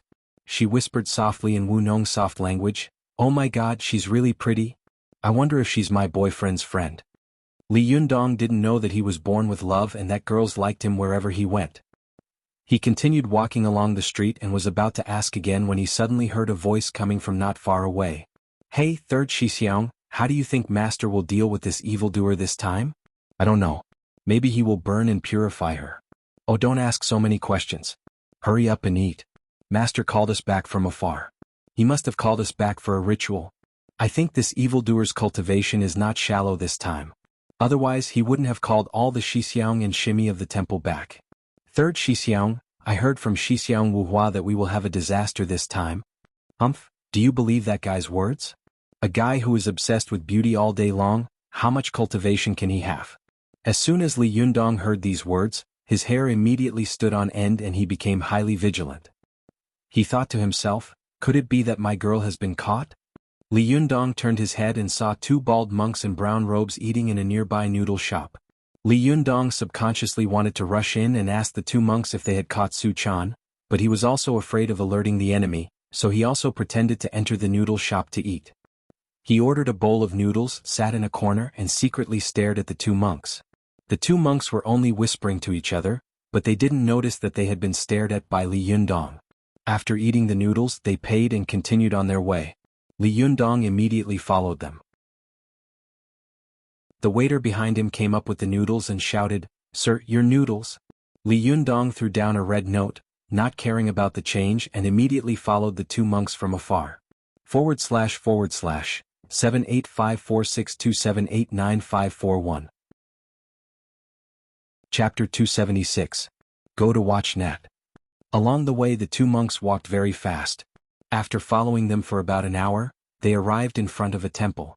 Watch Net. 7 km. From afar, Li Yundong saw the two monks walk to the back door of the temple and knock on the copper ring on the wooden door. Then with a creak the door opened to the left and right, and a middle-aged monk walked out. When the two monks saw the middle-aged monk, they immediately put their palms together and bowed. Martial uncle. The middle-aged monk nodded and said in a deep voice, "You're back? We've been waiting for you. Come in."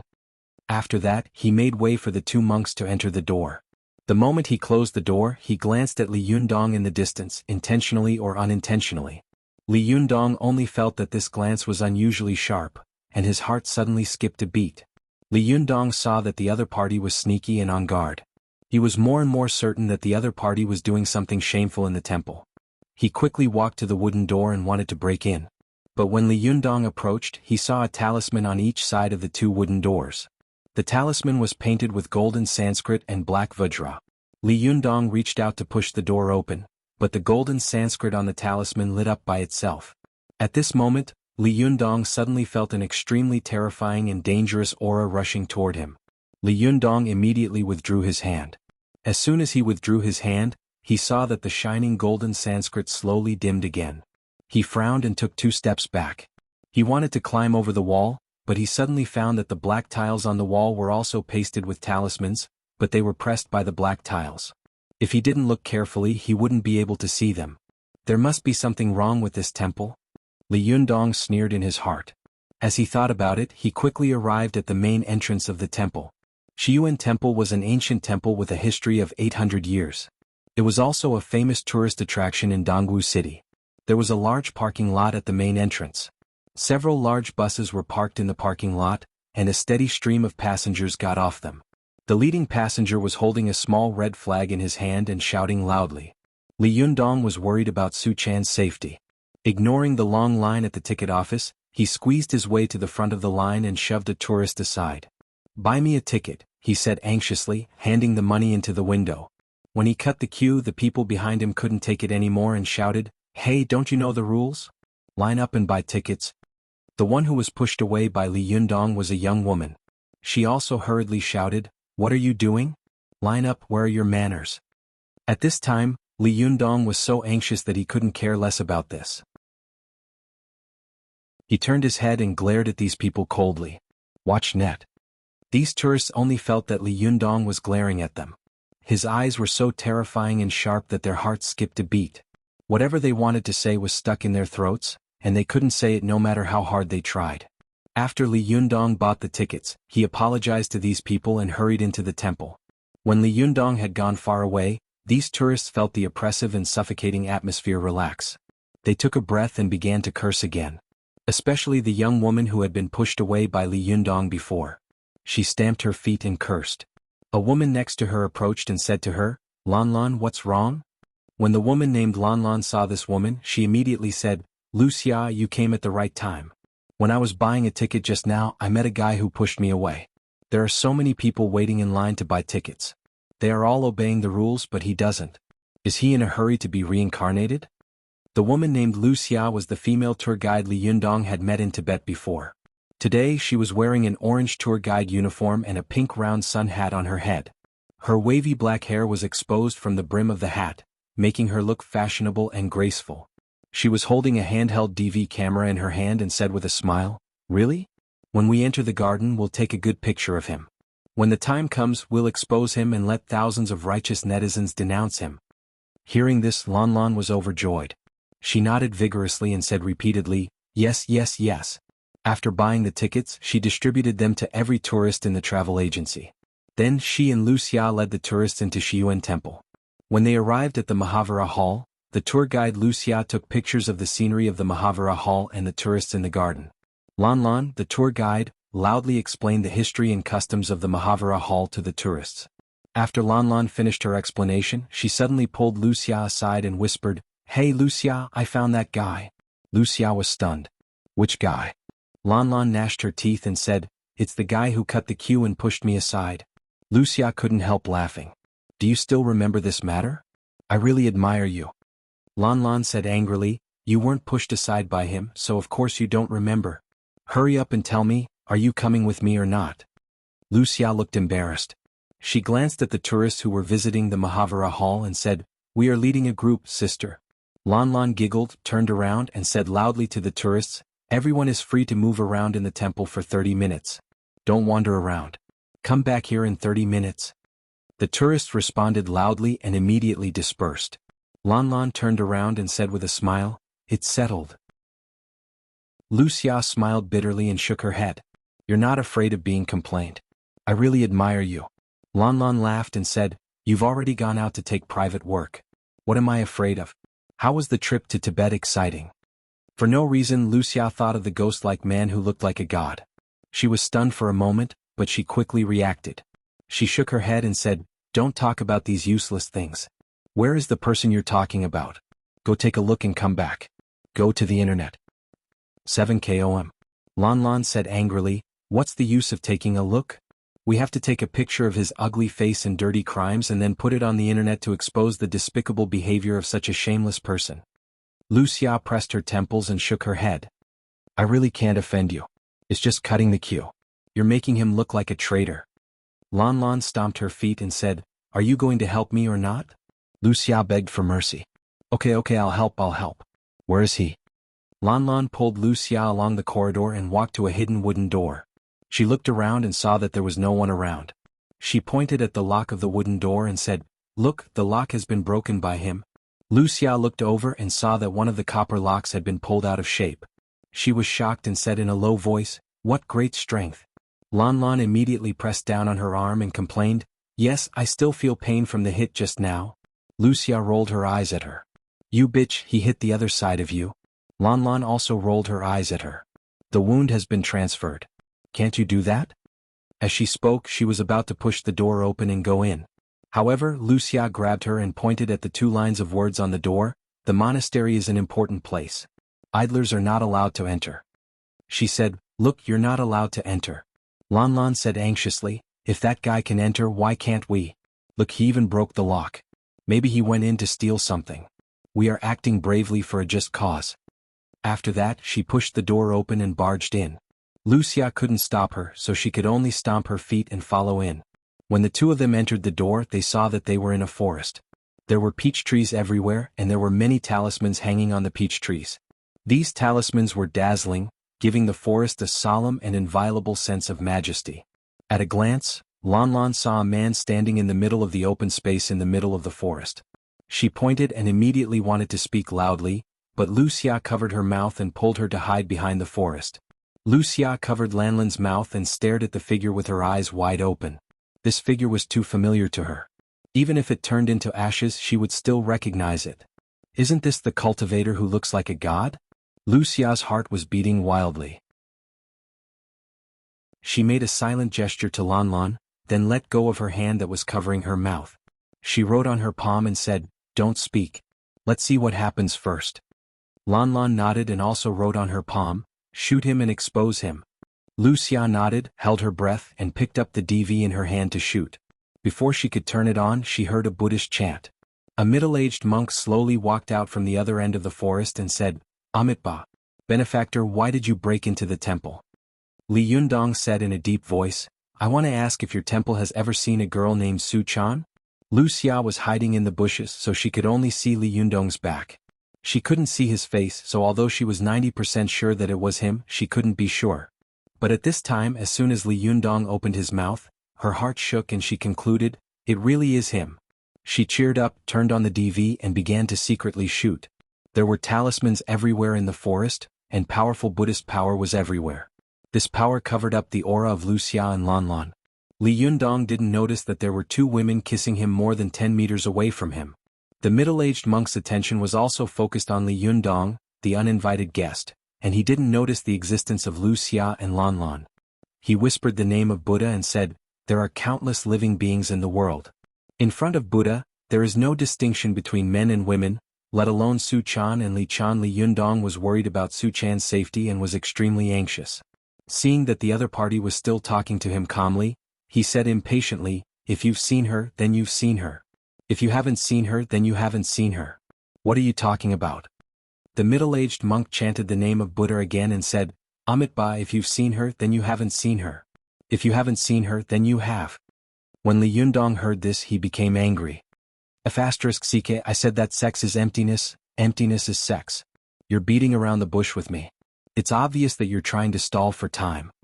Li Yundong sneered and said, You're beating around the bush with me. You just won't answer my question. Is there a ghost in your heart? The middle-aged monk asked, What is a ghost? What is a ghost? Li Yundong said angrily, Whether there is a ghost or not, I can tell at a glance. Get out of the way. After that, he was about to rush inside. However, the middle-aged monk chanted the name of Buddha, pushed his palm and clasped his thumb inward. A Mahamudra came out of the air and slapped toward Li Yundong.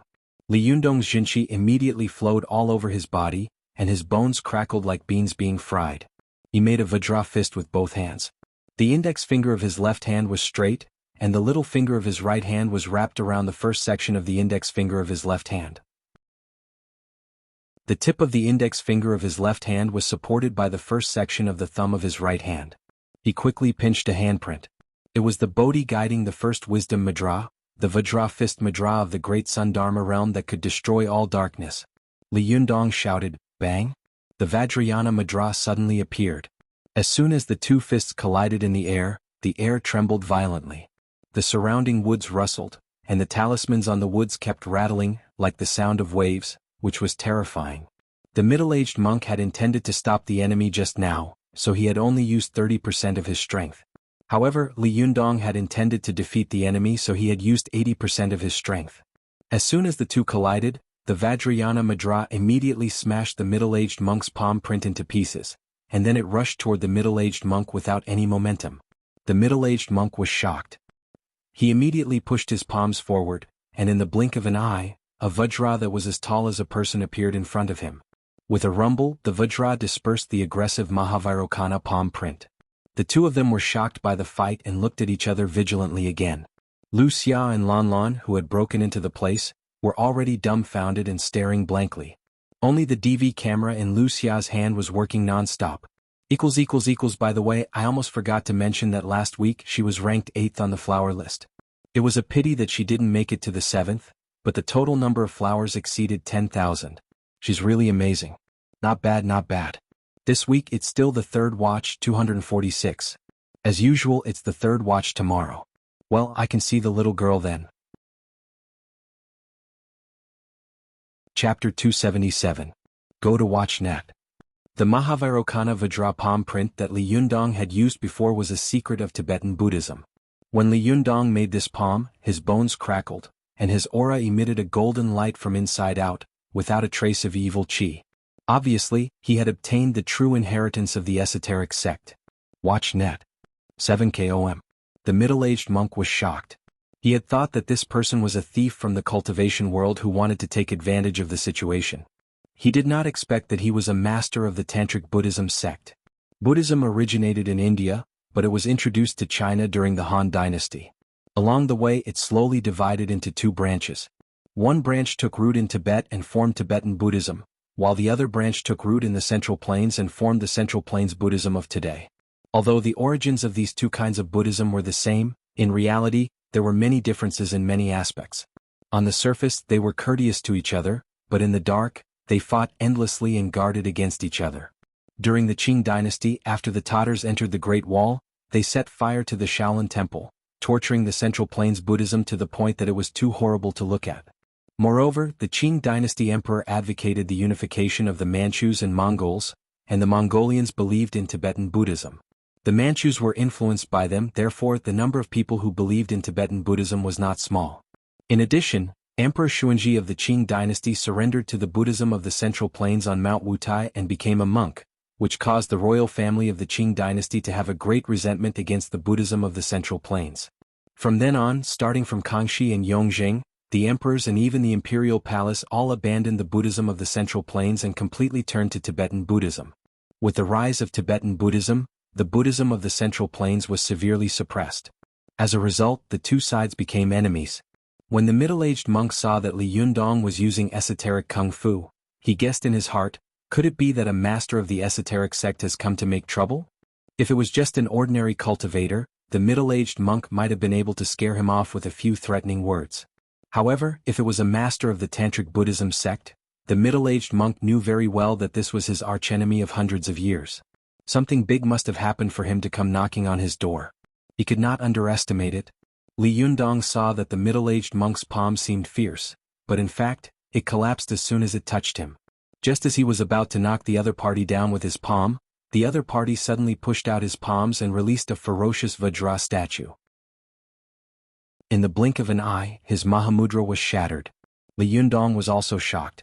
This middle-aged monk looks ordinary. How could he be a cultivation master? How many such experts were there in this temple? Although I am not afraid of one, if there are more, I will not be able to take it. No, I have to end this quickly. He secretly made up his mind. The middle-aged monk knew that the temple was currently open to the public. If the commotion here was too big, it would attract unnecessary trouble. He also decided to end the battle quickly. Watch net. The middle-aged monk put his palms together and held a string of prayer beads between his thumb and index finger. He lowered his head and quickly chanted an incantation. As he chanted the incantation, the trees in the forest suddenly swayed, and the leaves rustled, undulating like waves. The talismans hanging on the branches strangely stood up one by one, and the golden characters on them glowed brightly. The countless runes in the forest emitted a dense light, and then these lights quickly turned into gossamer threads that converged on the stage. In the blink of an eye, they turned into a mighty arhat that was as tall as two people. This arhat was wearing a golden kasaya and had one arm bare. He held a Vajra scepter with both hands and glared angrily, looking awe-inspiring. The arhat shouted loudly, and the Vajra scepter in his hand rushed straight toward Li Yundong's chest. Then, in the sky above the arhat, a light statue of a Buddha sitting on a lotus was quickly formed and smashed toward Li Yunyang. Before Li Yundong was hit, he felt as if a mountain had fallen on his head. It was so dark that it made it hard for him to breathe. He believed that when it hit him he would be instantly turned into powder. Without thinking, Li Yundong immediately crushed the 100 treasures bag at his waist. In an instant, the fan of 7 treasures jumped out, and the chainsaw Vajra wheel fell to the ground with a clang, motionless. The treasured fan was psychic. Sensing that its master was in danger, it immediately jumped into the air.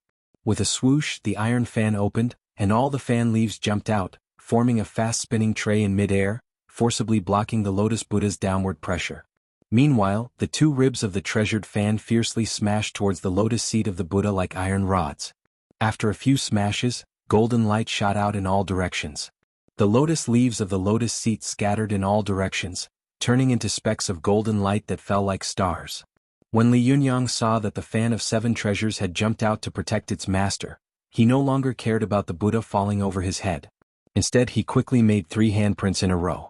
They were the Vajra Samaya Mahamudra, the light-gathering Buddha Mahamudra, and the superior Buddha Mahamudra. Li Yunyang shouted 3 times in a row and blasted out 3 Mahamudra in a row. The first Mahamudra hit the tip of the Luohan Vajra solidly. It was like 2 high-speed trains had suddenly collided, causing the surrounding air to buzz and tremble. The ground paved with green bricks also made a muffled thud, as if an invisible giant had stomped on the ground. Watch net. 7 KOM. This time, the Luohan Vajra's momentum suddenly stopped, and its speed and strength slowed down a lot. Then Li Yunyang slapped out another Mahamudra, slapping the Vajra and sending it flying back. The transformed Luohan caught the Vajra that had flown back. Just as it was about to fight back, it saw Li Yunyang's 3rd Mahamudra follow like a shadow and hit it like a storm. This 3rd Mahamudra was extremely fierce, and it smashed the Luohan into pieces. However, after the Luohan turned into countless golden fragments, it slowly transformed into an Luohan in mid-air, turning into a Vajra holding a copper bell. The middle-aged monk snorted and said, "Our temple has a history of nearly 800 years since it was built in the Yuan dynasty. In the past 800 years, countless monks in our temple have been chanting scriptures day and night, and countless tourists have worshipped us. The Buddhist faith is as vast as the abyss and the sea, and the Buddhist power is inexhaustible. No matter how powerful you are, you can't defeat the Vajra Buddha transformed by the Buddhist faith of our temple."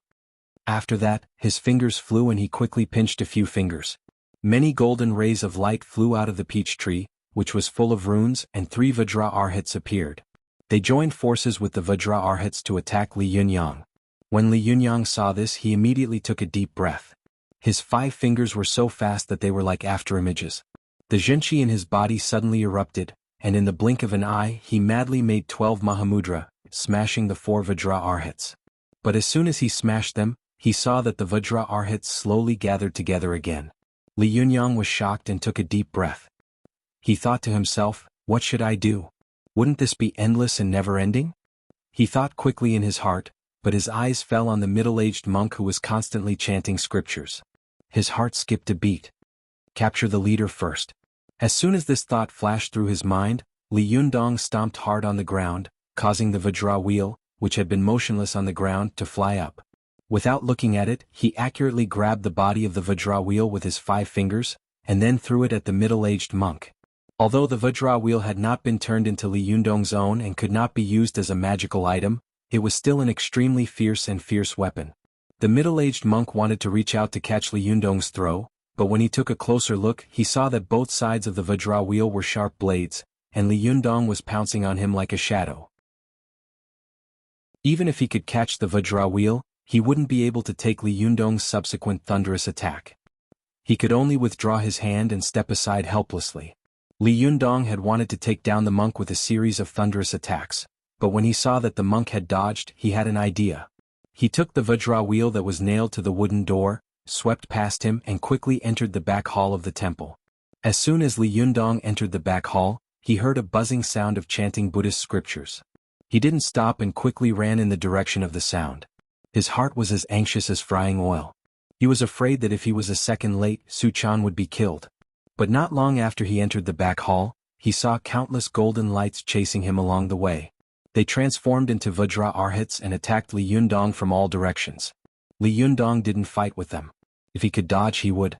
If he couldn't dodge, he would smash them with a Mahamudra. Along the way, Li Yundong was like a fierce dragon crossing the river, causing the backyard of Shiyuan Temple to be in a foul atmosphere. Fortunately, the backyard was not open to tourists. Otherwise, it would have been a mess. Li Yundong ran for 50 meters like this and finally arrived in front of a hall. He looked up and saw that the hall had 6 floors. The highest floor was constantly smoking, and it was obvious that something was being burned. Among the chanting of many Buddhist disciples, there was a faint scream. Li Yundong's heart trembled. He immediately stamped his feet and rushed to the top of the hall from the eaves like a cannonball. However, there were statues of Vajra Bodhisattvas and flying arhats everywhere in the hall. As Li Yundong rushed, these Vajra Bodhisattvas and flying arhats sensed that someone was invading the holy land of Buddhism. They immediately transformed into golden bodies and rushed toward Li Yundong like a tide. Li Yundong roared, and the Jindan's chi in his body suddenly burst out, forcing the countless golden statues back a meter, and then he quickly rushed up. These golden statues only retreated a little, and then immediately chased after Li Yundong like maggots attached to bones. Looking from afar in the golden light, Li Yundong's figure jumped up and down like a monkey when he forced the golden light back. Sometimes he was entangled by the golden light, like a giant with feet of mud. He roared again and again and the two of them were entangled. Li Yundong saw that there were more and more golden statues around him, and they were about to drown him like a monstrous wave. He knew that this was a moment of life and death. He immediately roared, and the heavenly Jindan technique in his body suddenly ran. All the bones in his body crackled and his body swelled in an instant. In the blink of an eye, his arms became as thick as a thigh, and he grew to more than 2 meters tall, turning into a shining golden warrior. As soon as Li Yundong's body became strong, he immediately stepped on the black tiles of the tower and made a cracking sound. These Vajra Bodhisattvas and Arhats were shocked by the power emanating from Li Yundong's body, and they didn't dare to come forward for a moment. Li Yundong took this opportunity to suddenly jump up a bit and jump to the 6-story tower. With a loud shout, he smashed a wooden window with his fists and broke into the tower. He saw that the tower was full of monks. The outermost monks were wearing gray robes, and there were about 100 of them. The middle monks were wearing brown robes and there were about 20 of them. In the innermost area, there was an old monk wearing a yellow robe and a gold-threaded red cassock sitting cross-legged. He was holding Buddhist beads in one hand and knocking on a wooden fish with the other. Among these monks, there was a huge wooden pillar which was full of shining scriptures. A woman with long black hair was tied behind the pillar with her back to Li Yundong, struggling and screaming desperately. Li Yundong had been fighting all the way here, worried about Su Chan and had long been flustered. He roared, made a Mahamudra in his hand and slapped the pillar in the air. With a rumble, the pillar was immediately smashed into pieces. The shining scriptures on it also lost their light. Suddenly, the people who were tied to the pillar quickly disappeared, turning into two extremely thick golden snakes. One on the left and one on the right, they ferociously slammed into the sides of the main hall, creating two holes in the main hall. Then they fled toward the outside of the temple. Seeing this scene, Li Yundong was stunned, and there was a buzzing sound in his head. Oh no, I made a mistake. This is not Su Chan. Chapter 278. Go to watch net. At a glance, Li Yundong saw two big golden snakes, which were as thick as buckets and more than 10 meters long, scurrying away. He immediately realized that he had made the wrong target in his haste and mistaken Feng Jing for Ma Liang. Go to watch net. After the two big golden snakes fled, the pagoda became extremely quiet for a moment. All the monks looked at Li Yundong in shock. Vajra Bodhisattva and Arhat Feitian, who had been chasing Li Yundong before, surrounded the 6th floor of the pagoda and glared at Li Yundong. Li Yundong couldn't help but smile bitterly and sigh. He opened his mouth to defend himself, but he felt that there was no way to defend himself. He could only admit his mistake, put his palms together and said, I was reckless and trespassed here. Please punish me, master. The old monk surrounded by the monks turned around. Li Yundong saw that the old monk had deep wrinkles on his face, and his eyebrows were white and long. Not only was there no anger on his face but his face was full of smiles. He said to the monks with a smile, My disciple Wu Hua said that our Shiyuan temple should have a calamity today, but I didn't believe it at the time. You guys should know that my disciple is a womanizer all day long. He's a flirtatious monk. He's probably been right a few times, but I didn't expect him to be right for once today. Had this crow's beak. Good things don't hit the mark but bad things hit the mark. Amitba, it's a sin. After he finished speaking, he burst into laughter, and the surrounding monks also followed suit. With this laugh, the tense atmosphere in the Buddha hall dissipated a lot, and Li Yundong also relaxed a lot, as if he had just kicked over an incense burner and made a small mistake, rather than letting two snake demons escape. Li Yundong saw that he had rudely broken into the important place of Shiyuan temple and fought along the way, almost tearing down the main hall of the pagoda. However, the other party was not angry. Instead, he laughed and laughed at himself. The magnanimity and broad-mindedness in his words immediately made Li Yundong admire him and admire him wholeheartedly. Li Yundong bowed respectfully, put his palms together and said, Master, I offended your temple today. If you want to punish me, I will accept it one by one. I will never resist and I will never complain. As Li Yundong was speaking, the middle-aged monk also caught up with him. He shouted and was about to attack, but the old monk whispered to him, Step back. The middle-aged monk immediately lowered his head and respectfully retreated, not looking at Li Yundong again. The old monk knocked on the wooden fish with his hand and chanted a few Buddhist names. All kinds of arhats, bodhisattvas, and vajras that had surrounded the 6th floor of the pagoda dispersed one after another. At this time, the old monk stood up and looked at Li Yundong carefully. He smiled, waved to Li Yundong and said, Benefactor, come with me. Li Yundong saw him turn around and walk down the stairs, so he put away the fan of 7 treasures and the vajra wheel and braced himself to follow him down the stairs. Then he went. 7 km. The two of them went downstairs. The old monk turned a corner and walked into the meditation room in the backyard of the temple. He lit a stick of incense and sat down on the futon. He pointed to another futon and said, Young hero, please sit.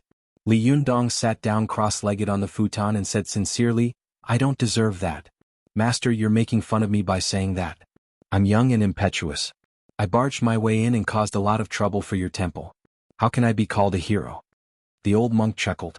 Oh, that day you sacrificed yourself to eliminate evil and drew lightning to strike young Master He to death. Isn't that chivalrous and righteous? Li Yundong shuddered. His eyes widened as he stared at the old monk warily. How did you know about this? The old monk raised his head and laughed out loud. His voice shook the hard and sturdy bluestone ground. If you don't want people to know, don't do it. You've caused such a big mess and you think no one in the world knows about it? You're looking down on us. I don't dare to say for others, but the leaders of several big sects in the world definitely know about it. Li Yundong asked in confusion, Then why don't you tell on me and arrest me? The old monk shook his head and said with a smile, Why should we arrest you? Do we have to arrest you because you sacrificed yourself to eliminate evil and righteous? Then what will we become? Won't we become old and dim-sighted devils? Hey, let's not talk about anything else. Just what you've done is enough to make all the cultivators in the world look at you in a different light. As the old monk spoke, he raised his head and said leisurely, there are so many cultivators in the world. Who can be like you, who would rather suffer from lightning and enforce justice on behalf of heaven? Speaking of which, compared with you, we, the senior cultivators, are so ashamed that we can't show our faces. Li Yundong's face was full of shame. Master, you flatter me too much. I believe that any good man who is brave, responsible, and bold will do what I did. The old monk laughed and said, you're praising yourself in a roundabout way. Are you saying that you're brave, responsible, and bold? Li Yundong couldn't help but chuckle. That's not what I meant. The old monk said with a smile, you deserve such a compliment. Alas, the more we cultivators cultivate, the more timid we become. The more we cultivate, the more we fear heavenly tribulation. We really need a young, promising, and chivalrous cultivator like you to come out and cheer up this gloomy cultivation world. As he spoke, he waved his hand at a mahogany square table not far away and took a teapot and 2 teacups. He poured a cup for Li Yundong and himself and said, I heard that not only have you passed the heavenly tribulation, but you have also become the leader of the Fox Zen school? Li Yundong took a sip of tea and was stunned. No way this news spread so fast? Wasn't that just a few hours ago? How could it have spread so fast? The old monk chuckled and reached into the wide sleeve of his robe. He took out a mobile phone, pressed it a few times and then handed it to Li Yundong. Go to CNET. 7KOM. Li Yundong took a closer look and saw that there was a text message on the screen of the mobile phone. The content of the text message was, the 6 major sects besieged the Fox Zen school, but Li Yundong appeared halfway and defeated the attacks of the major sections. Later, Li Yundong succeeded as the leader of the Fox Zen school. I hope that the major sects who know Li Yundong's whereabouts will share the information as soon as possible. After reading it, Li Yundong looked at the title of the text message and was surprised to find that it was actually a group text message. Li Yundong felt strange and didn't know what to feel. These cultivators are really F***king fashionable. They even know how to use mobile phones to send group text messages. However, how did they know that I would succeed as the leader of the Fox Zen school?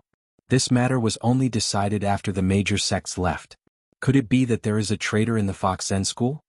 The old monk looked at the change in Li Yundong's expression and seemed to know what he was thinking. He said with a smile, don't think too much. After you left, the Fox Zen school publicized the news of you succeeding as the leader with great fanfare. In this era, once something happens, it will spread all over the world in less than 5 minutes. Therefore, the cultivators of all the major sects in the world are very curious about you. They want to know who the great master who defeated all the major sects by himself is. Li Yundong said with a face full of shame, I'm ashamed. It was just a fluke. Moreover, I have just taken over as the leader of the Fox Zen school, and I have caused such a disaster. I really have no face to see anyone. The old monk laughed and said, it doesn't matter. Which young man isn't young and impetuous? What's more, Jinren Li's cultivation time is still short, and he still lacks some tempering. I think that in the future, with his cultivation and character, he will definitely become one of the few great masters in the world. This is a blessing for our cultivation world, a blessing. Hearing this, Li Yundong felt a little better, but he still said with an ashamed expression, Master, I'm really ashamed. I have caused a lot of losses to your temple today. I will definitely compensate you double. The old monk put his palms together and said with a smile, there's no need for compensation, but if you are willing to donate some incense money, I will be happy to see it happen. Li Yundong laughed and said, well said, well said. He thought that since he had taken over the Fox Zen school, he should be able to withdraw some money from the Fox Zen school first to pay for the repair of Shiyuan Temple. In the future he would slowly make up for it. After the old monk recited a Buddhist scripture, he changed the topic and said, Jinren Li, do you know why I didn't care about you breaking into our temple today and destroying our cultural relics? Li Yundong put his palms together and returned the greeting. I think it must be because you are broad-minded and benevolent. You won't care about a rash kid like me. The old monk smiled and shook his head. No, it's because I know that you have never done evil. On the contrary, you have made a name for yourself in the cultivation world by enforcing justice on behalf of heaven. I admire you very much, so I didn't speak ill of you. You have to know that although our Shiyuan Temple is not as long and powerful as the Shaolin Temple, it is also an ancient temple with a history of 800 years. It has a deep foundation and the majesty of Buddhism. Just now, when you broke into our 6-story pagoda, if I wanted to attack you, with the power of the Dharma of our temple, even if Celestial Master Zhang of the Jingyi school came, he would have to flee in embarrassment. Li Yundong remembered that when he had broken into the temple, he had encountered the Buddha power Vajra along the way. He couldn't help but nod in agreement and say, "Indeed, the Buddha power of your temple is powerful and majestic. It's really amazing." The old monk smiled and said, "If it were anyone else who trespassed into our temple like this, they might have been turned into millions of pieces of mustard and couldn't go back. Otherwise, if our Buddhist temple is like a vegetable garden where people can come and go as they please, where will our dignity and face be if it gets out?" When Li Yundong heard this, he stood up, bowed respectfully and said, "Thank you for your magnanimity, Master, for not arguing with me." Speaking of this, the old monk stood up and returned the salute. We Buddhists talk about karma and retribution. As the saying goes, good will be rewarded with good, and evil will be punished with evil. It's not that there is no retribution, but that the time has not yet come. Whether it's evil or good, there will be rewards in the end. Jinren Li, if you hadn't done a great deed of kindness, I wouldn't have said these words to you. This is the so-called karma and retribution. Hearing this, Li Yundong felt a myriad of emotions in his heart. He raised his head and sighed. I thought that it was unacceptable to the cultivation world and the world for me to be struck by lightning. I didn't expect to hear such words today. It really dispels the block in my heart. Thank you for enlightening me, Master.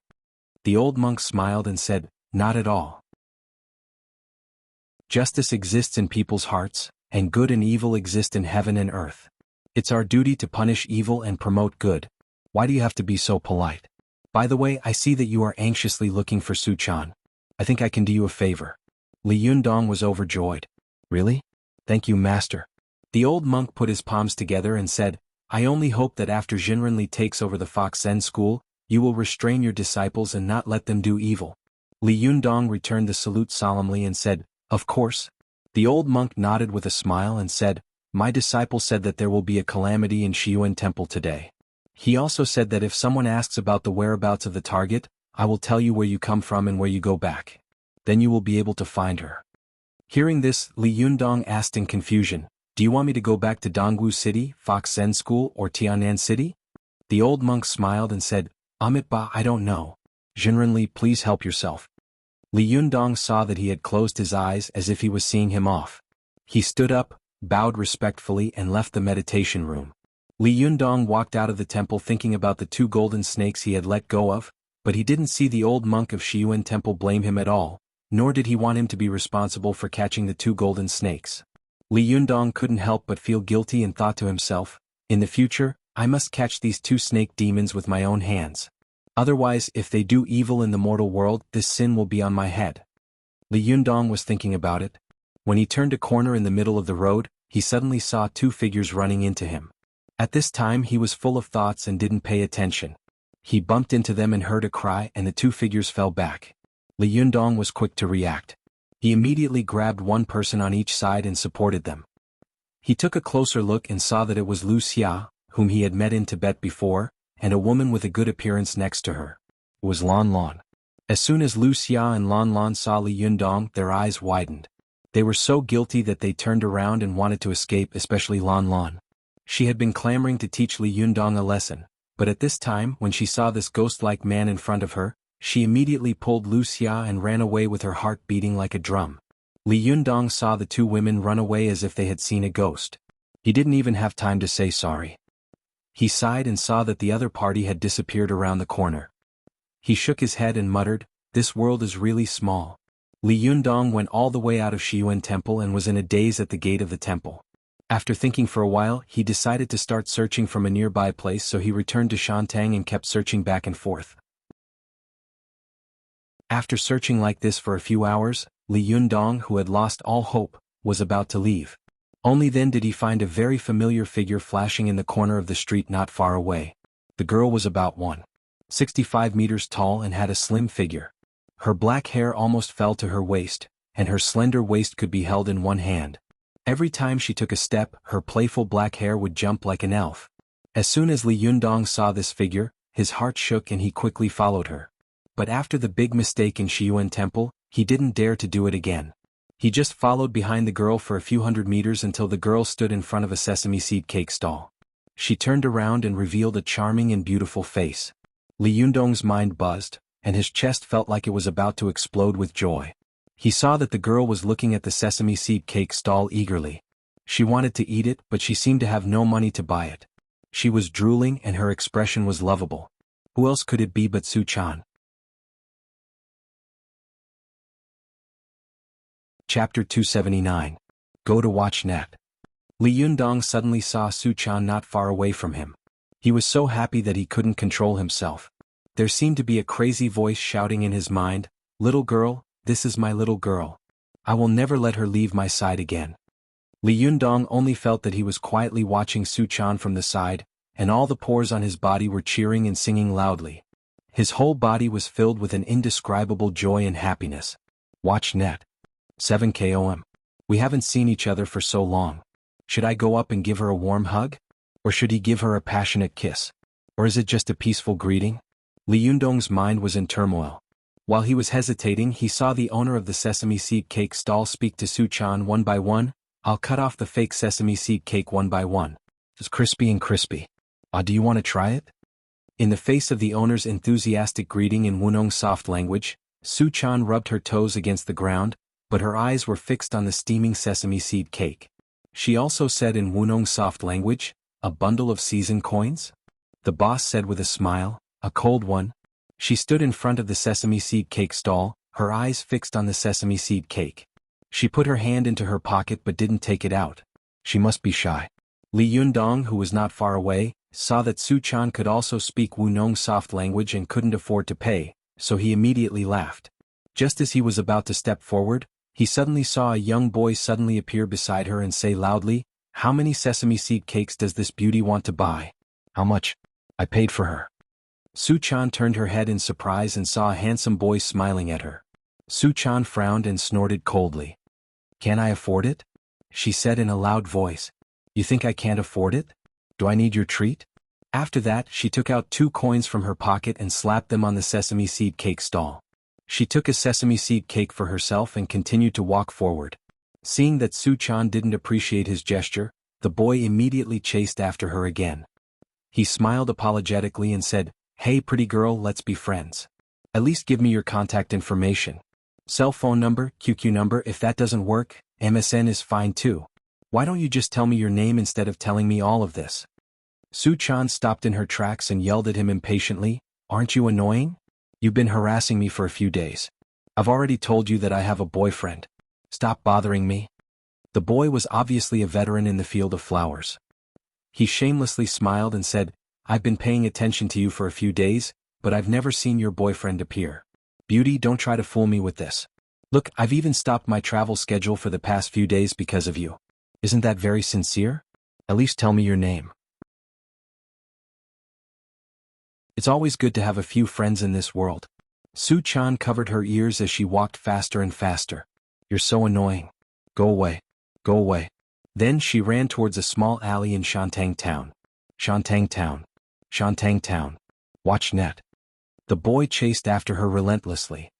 He chased her into an alley, turned a corner, and suddenly found that Su-chan had disappeared. The boy was shocked. He opened his eyes wide and looked around. All he saw were antique brick houses on both sides of the alley. There were no doors and the alley was very shallow. You could see the end of it at a glance. So there was only a wall and it was a dead end. He had no idea where Su-chan had gone. Could it be that she's actually a demon? Can she disappear into thin air? The boy scratched his head in a daze, then walked out in a daze. As soon as he walked out, he bumped into someone head-on. The boy felt as if he had hit a wall. The impact almost made him suffocate. He let out a cry and fell backward. It was Li Yundong. Li Yundong wanted to teach the guy who had harassed Su-chan a lesson, so he deliberately pretended not to notice and bumped into him.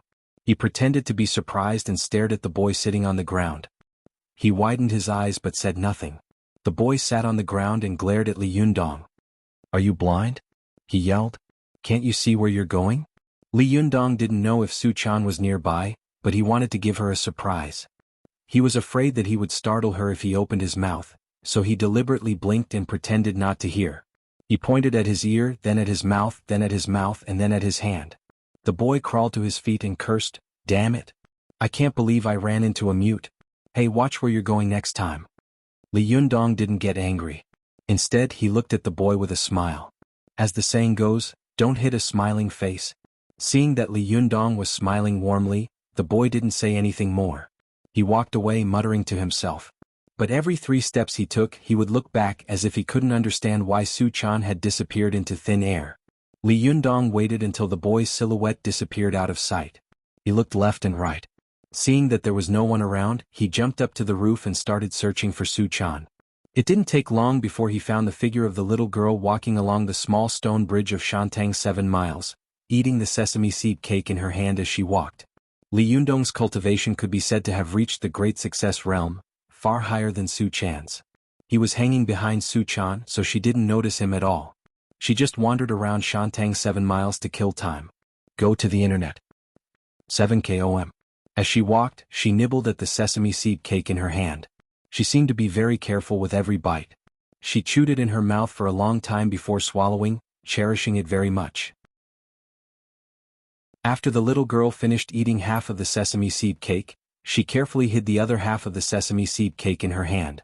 Then she sat down on the side of the small bridge, took off her shoes, rolled up her trousers, and put her snow-white feet into the dark green river. As her feet splashed the water, her nose softly hummed an unknown tune. Li Yundong looked behind her and saw that the little girl was in this antique scenery. There was a small bridge beside her, a weak willow hanging over the river, and behind her were white walls and black tiles, flying eaves and arches. She looked like she was in a painting, and the finishing touch made the ancient scenery in front of her vivid and lively. Li Yundong looked at the little girl from a distance, and the corners of his mouth couldn't help showing a smile, which was as soft as the water grass in the river. The little girl played with the water for a while, then she bent down and picked up some water. She didn't think it was dirty. She dug some mud beside the willow tree and made a clay figurine. She was clever and dexterous. After a while she made 2 clay figurines, one big and one small. As she played, she pointed at the small clay figurine and said to herself, "Little girl, you have to be obedient. If you don't, I won't want you." As she said this, she fiddled with the bigger clay figurine and said in a rough voice, "My little girl is the most obedient. Come on, have a bite. I'll make something delicious for you." Su Chan pouted and kissed the back of her hand. Then she fiddled with the little clay figurine and said pitifully, "Sir, I don't have any money to spend. If you don't make something delicious for her, she will starve to death." Li Yundong's heart was filled with tenderness when he heard this. He couldn't help it anymore. He quietly walked behind the little girl and said softly, "Little girl, what do you want to eat?"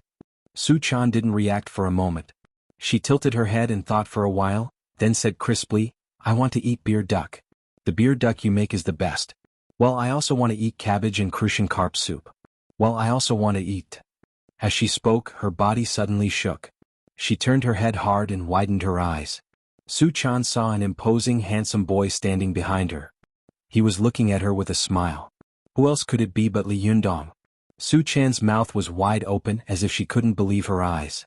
The expression on her face changed from shock to ecstasy, from ecstasy to grievance, from grievance to sadness, and finally from sadness to surprise and worry. She was worried that what she was seeing was fake. She couldn't believe that the Li Yundong standing in front of her was real. She was afraid that this was all an illusion. Su Chan's big eyes were filled with tears. More and more tears flowed down her cheeks. After a while, like a broken string of pearls, the tears rolled down her cheeks and dripped onto the clay figurine in her hands. "Sir?" Su Chan called out tentatively. Her frightened and surprised look made it seem as if she was afraid that the Li Yundong in front of her would shatter and disappear if she spoke a little louder. Li Yundong suppressed the rolling excitement in his chest. He smiled slightly, opened his arms to the girl. "It's me, girl. Don't you recognize me?" Su Chan listened to the familiar voice that had haunted her dreams. She no longer had any doubts. She burst into tears and threw herself into Li Yundong's arms. She didn't care that her hands were dirty. She clutched Li Yundong's clothes tightly, as if she was afraid that he would run away and disappear. Su Chan cried her heart out. The lovesickness, grievance, and fear of the past all disappeared at this moment. She hugged Li Yundong tightly, as if she had someone to rely on and someone who cared about her from now on. Li Yundong lovingly stroked the girl's soft long black hair. He said softly, "Well, I'm back. I won't starve to death." Su Chan was crying loudly in Li Yundong's arms. When she heard this, she burst out laughing. She raised her head, her cheeks full of tears, but the corners of her eyes curved into crescent moons. "You're so annoying," she said. "You're the one who will starve to death." Li Yundong smiled and tapped the girl's nose. "Don't quibble. I heard it all just now. How come the little girl has no money to spend?" Su Chan blushed and said unwillingly, "You heard it all? You're so annoying. You followed me secretly and didn't tell me." Li Yundong laughed and said, "Didn't I want to give you a surprise? Girl, how can you not have money?"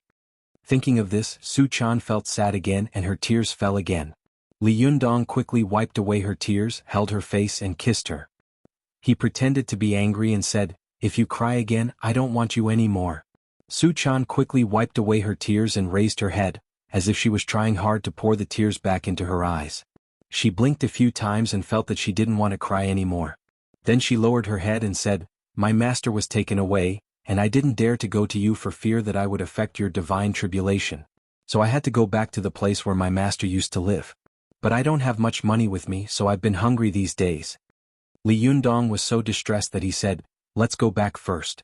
I'll make you delicious food. Where do you live?" When Su Chan heard that Li Yundong was going to make delicious food for her, she immediately put aside the sad things. She smiled and nodded vigorously. "I'll take you there." After that, she stretched out her hands and said coquettishly, "But I want to carry you." Li Yundong loved Su Chan very much. He turned around with a smile, squatted down and said, "Come on up." Su Chan was shocked when she saw Li Yundong turn around. There are two obvious black handprints on Yundong's white shirt. Obviously, they were made by her hands that had just touched the mud. Su Chan's heart skipped a beat. She was afraid that Li Yundong would be angry when he saw them. For a moment she quickly thought about what she should do. She put her hands behind her back and secretly rubbed them, rubbing the mud in her palms. Seeing that Su Chan didn't move, Li Yundong turned around and said with a smile, "What's wrong? You don't want to carry me? Then walk back by yourself." Su Chan said anxiously, "Of course I will." She didn't care about the black handprints on Li Yundong's body and jumped onto his back. She wrapped her arms around Li Yundong's neck, but when she saw that her hands were swaying in front of Li Yundong, she was afraid that Li Yundong would notice, so she grabbed the front of Li Yundong's shirt tightly with both hands, leaving two big black handprints on his chest. Li Yundong had no idea that he had become a clay figurine at this time. He smiled and put Su Chan on his back. "You've gained weight."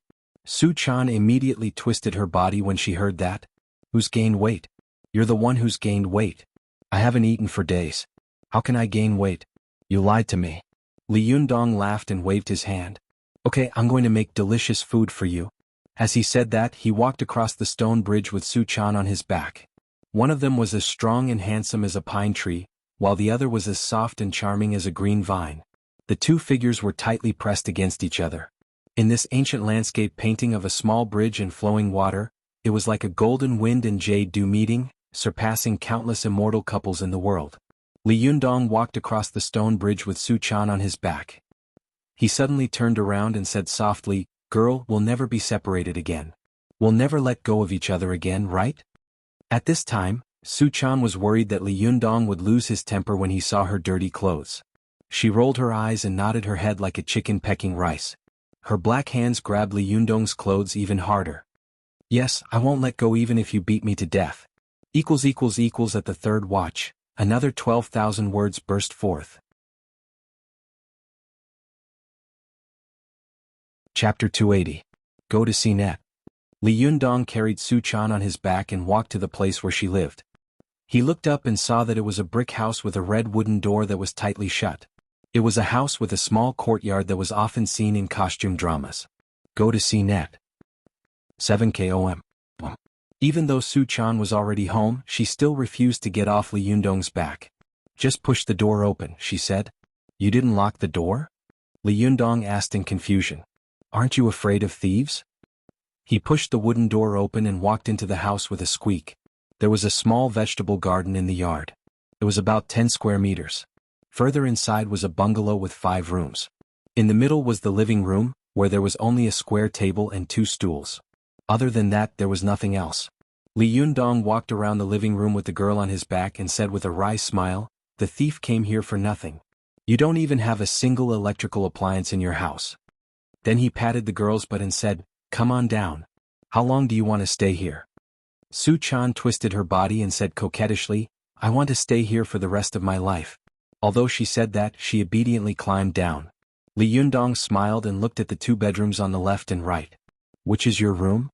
Su Chan pointed to the one on the right. Where's the kitchen? Li Yundong asked. Su Chan pointed to a small room next to the living room. Li Yundong nodded. He walked into the kitchen and took a look. Suddenly he sucked in a breath of cold air. Wow. And it's a firewood stove. This is too retro and non-mainstream. Li Yundong looked around with a wry smile. There were carrots, sweet potatoes, corn, and other vegetables in the room that were not easy to spoil. He smiled. You have some food here. Why don't you make your own food? You'd rather starve my girl. Be careful or I'll punish you. Su Chan took Li Yundong's hand and said coquettishly, You told me not to cook. Only then did Li Yundong remember that he had once told the little girl not to cook when she was alone. He couldn't help laughing. That also depends on the situation. Otherwise, will you starve to death? Su Chan giggled. I knew you would come to save me. You wouldn't let me starve to death. Li Yundong scratched the little girl's nose with a smile and said, Is there a place selling vegetables nearby? Su Chan thought for a moment and said, Yes, but it will take a while. Li Yundong smiled and said, Then I'll go buy some vegetables. Will you wait for me here? Su Chan clung to his arm tightly. No, I want to go with you, she said, refusing to budge. Li Yundong didn't want to be separated from the girl for even a second, so he smiled and said, Okay, let's go together. With that, the 2 of them didn't even lock the door. They just closed it a little and went out again. Li Yundong and Su Chan walked on the street like a conjoined body. Along the way, many people looked at them in surprise, especially many people who glanced at the 2 black handprints in front of Li Yundong, secretly covering their mouths and laughing. Li Yundong thought they were laughing because of Su Chan's cute appearance, so he didn't take it seriously. Su Chan, on the other hand, had a guilty conscience. When she saw the people in front of her, she had an idea. She went around to Li Yundong's front to block everyone's view.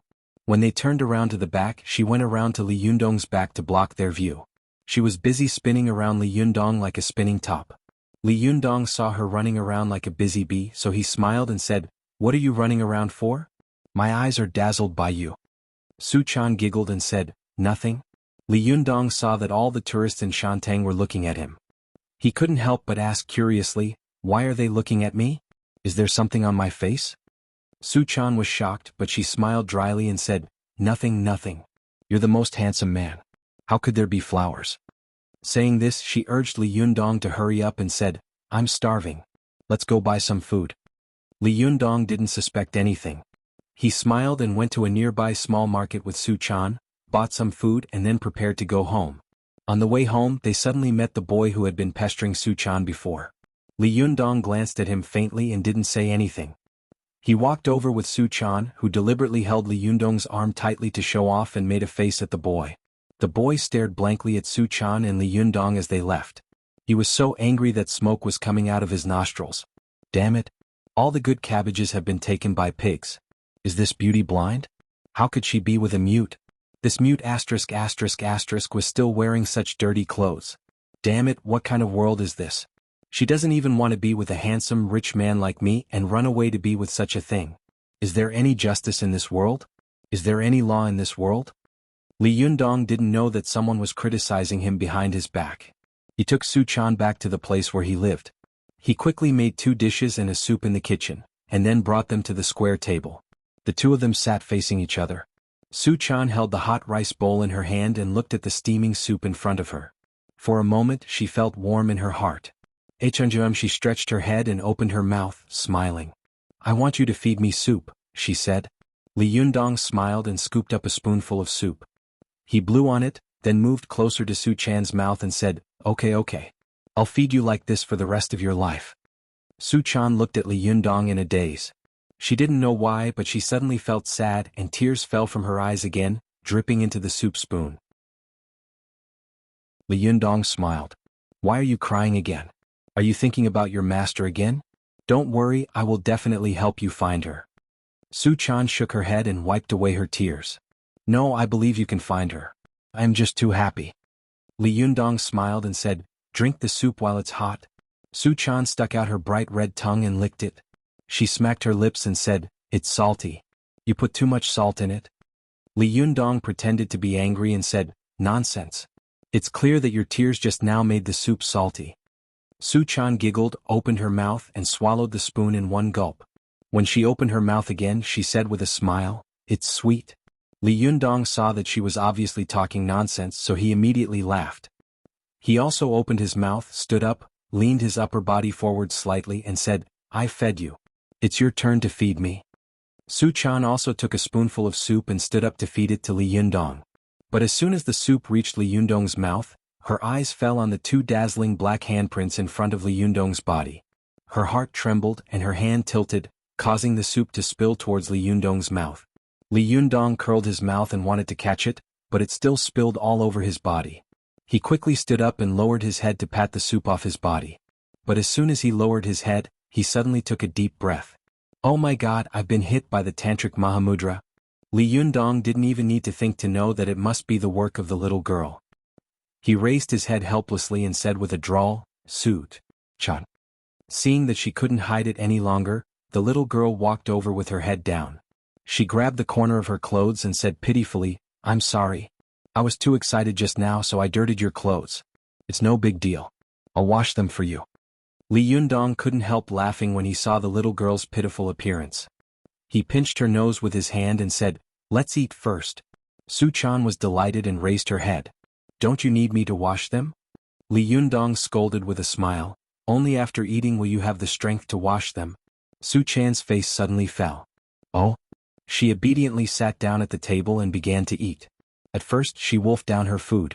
Li Yundong really couldn't stand it anymore, so he tapped Su Chan's bowl with his chopsticks and scolded her with a smile, "Are you a reincarnated hungry ghost? Eat slowly, chew carefully and swallow slowly. You're a cultivator." Su Chan nodded again and said dryly, "You sound like my master." Li Yundong smiled and said, "Really? Whether it's from the point of view of you being my girlfriend or from the point of view of the Fox Zen School, you should listen to me." Su Chan blinked in confusion. "Why do you say that?" Li Yundong smiled and said, "Because I'm now the leader of the Fox Zen School." Su Chan was stunned. Her cherry mouth opened wider and wider, forming an O shape. She said, "Yundong, you're not kidding, are you?" Li Yundong said with a smile, "Of course not. You eat first. After eating and washing the clothes I'll tell you slowly." Su Chan was so curious that she couldn't wait to finish eating immediately. She took another big bite. Li Yundong immediately tapped her bowl with his chopsticks and shouted, "Eat slowly." Only then did Su Chan start to chew slowly like a lady.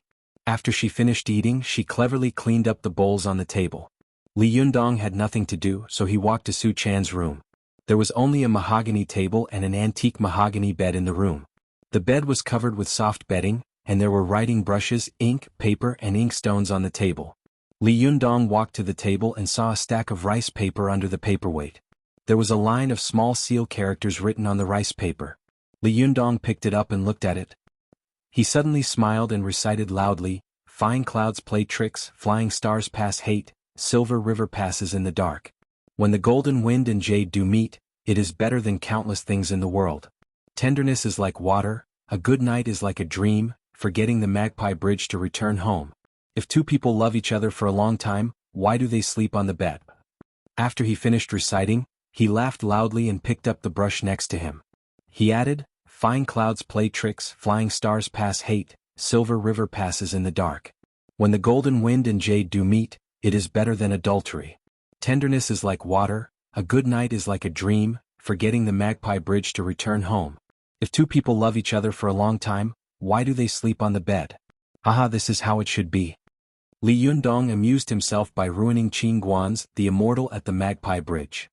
He turned to the next page and saw that it was Yuan Haowen's famous line. He read, "What is love in the world?" Before he could finish reading, Su Chan rushed into the room and threw herself at him, blushing. She grabbed the piece of paper in his hand and yelled, "Don't read it. Give it to me. Give it to me. Give it to me." Li Yundong laughed until she snatched the poem manuscript away. Su Chan's face turned red from Li Yundong's laughter. She was so embarrassed that she stamped her feet and said angrily, "Don't read it. Give it to me. Give it to me. How dare you laugh?" Li Yundong tried hard to hold back his laughter and said, Okay, I won't laugh. Hurry up and wash my clothes." Su Chan blushed and reached out her hand. "Take off your clothes." Li Yundong took off his clothes. As he did so, he shook his head and recited, "Ask the world what is love. It makes people want to take off their pants." After that, he handed the clothes to Su-chan with a straight face and asked, "Do you want me to take off my pants?" Su-chan giggled, but her face quickly turned serious again. She snatched his shirt and pounced on him. "I want you to take it off. I want you to take it off. I'll bite you to death." Li Yundong laughed out loud. She pounced on him and he fell backwards onto the mahogany bed behind him. The two of them rolled around in a ball, laughing and playing for a while. Li Yundong felt like he was hugging a beautiful woman. Su-chan's delicate face was right in front of him, within reach. Her bright red lips were delicate and tender, like jelly strawberries. Without thinking, he lowered his head and kissed her. But just as he was about to kiss her, he suddenly heard a series of knocks on the door. "Is anyone home? Is anyone home? //7854627899541." Chapter 281. Go to watch net. As soon as Li Yundong heard the voice, he jumped up from the bed angrily and said, "Which *** is disturbing me at this time? Someone drag him out and shoot him for 5 minutes." Su-chan giggled on the bed and said, "This is called God has eyes. God won't let you do bad things."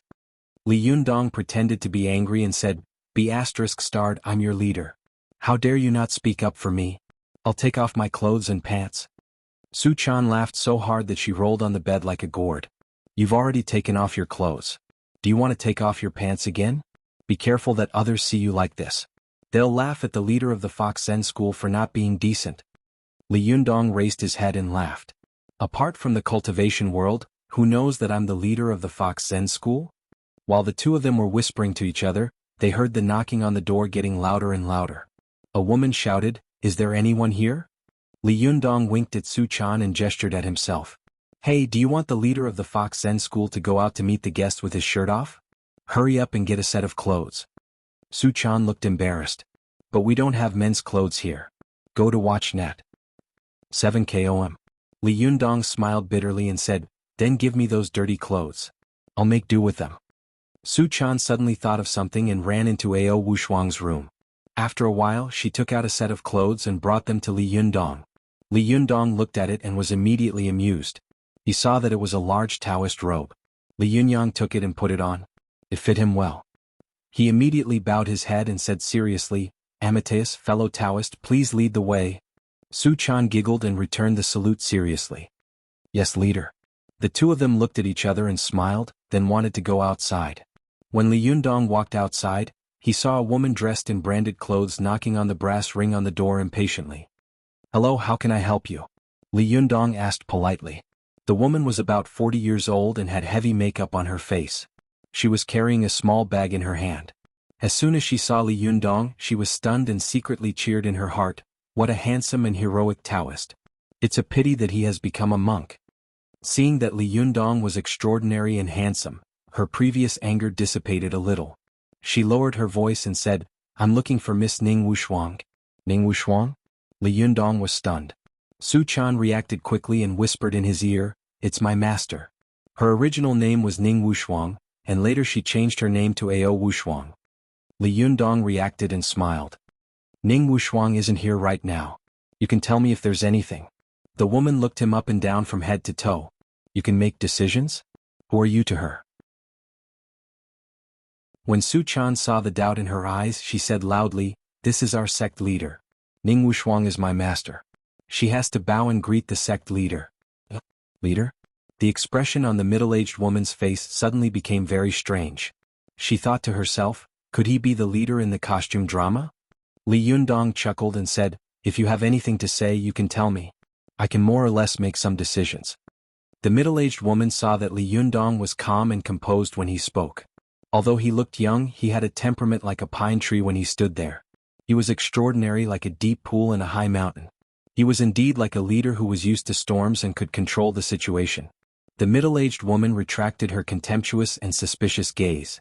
She nodded, took out a contract with a few pages from the small bag in her hand, and said, "Then I'll be straightforward.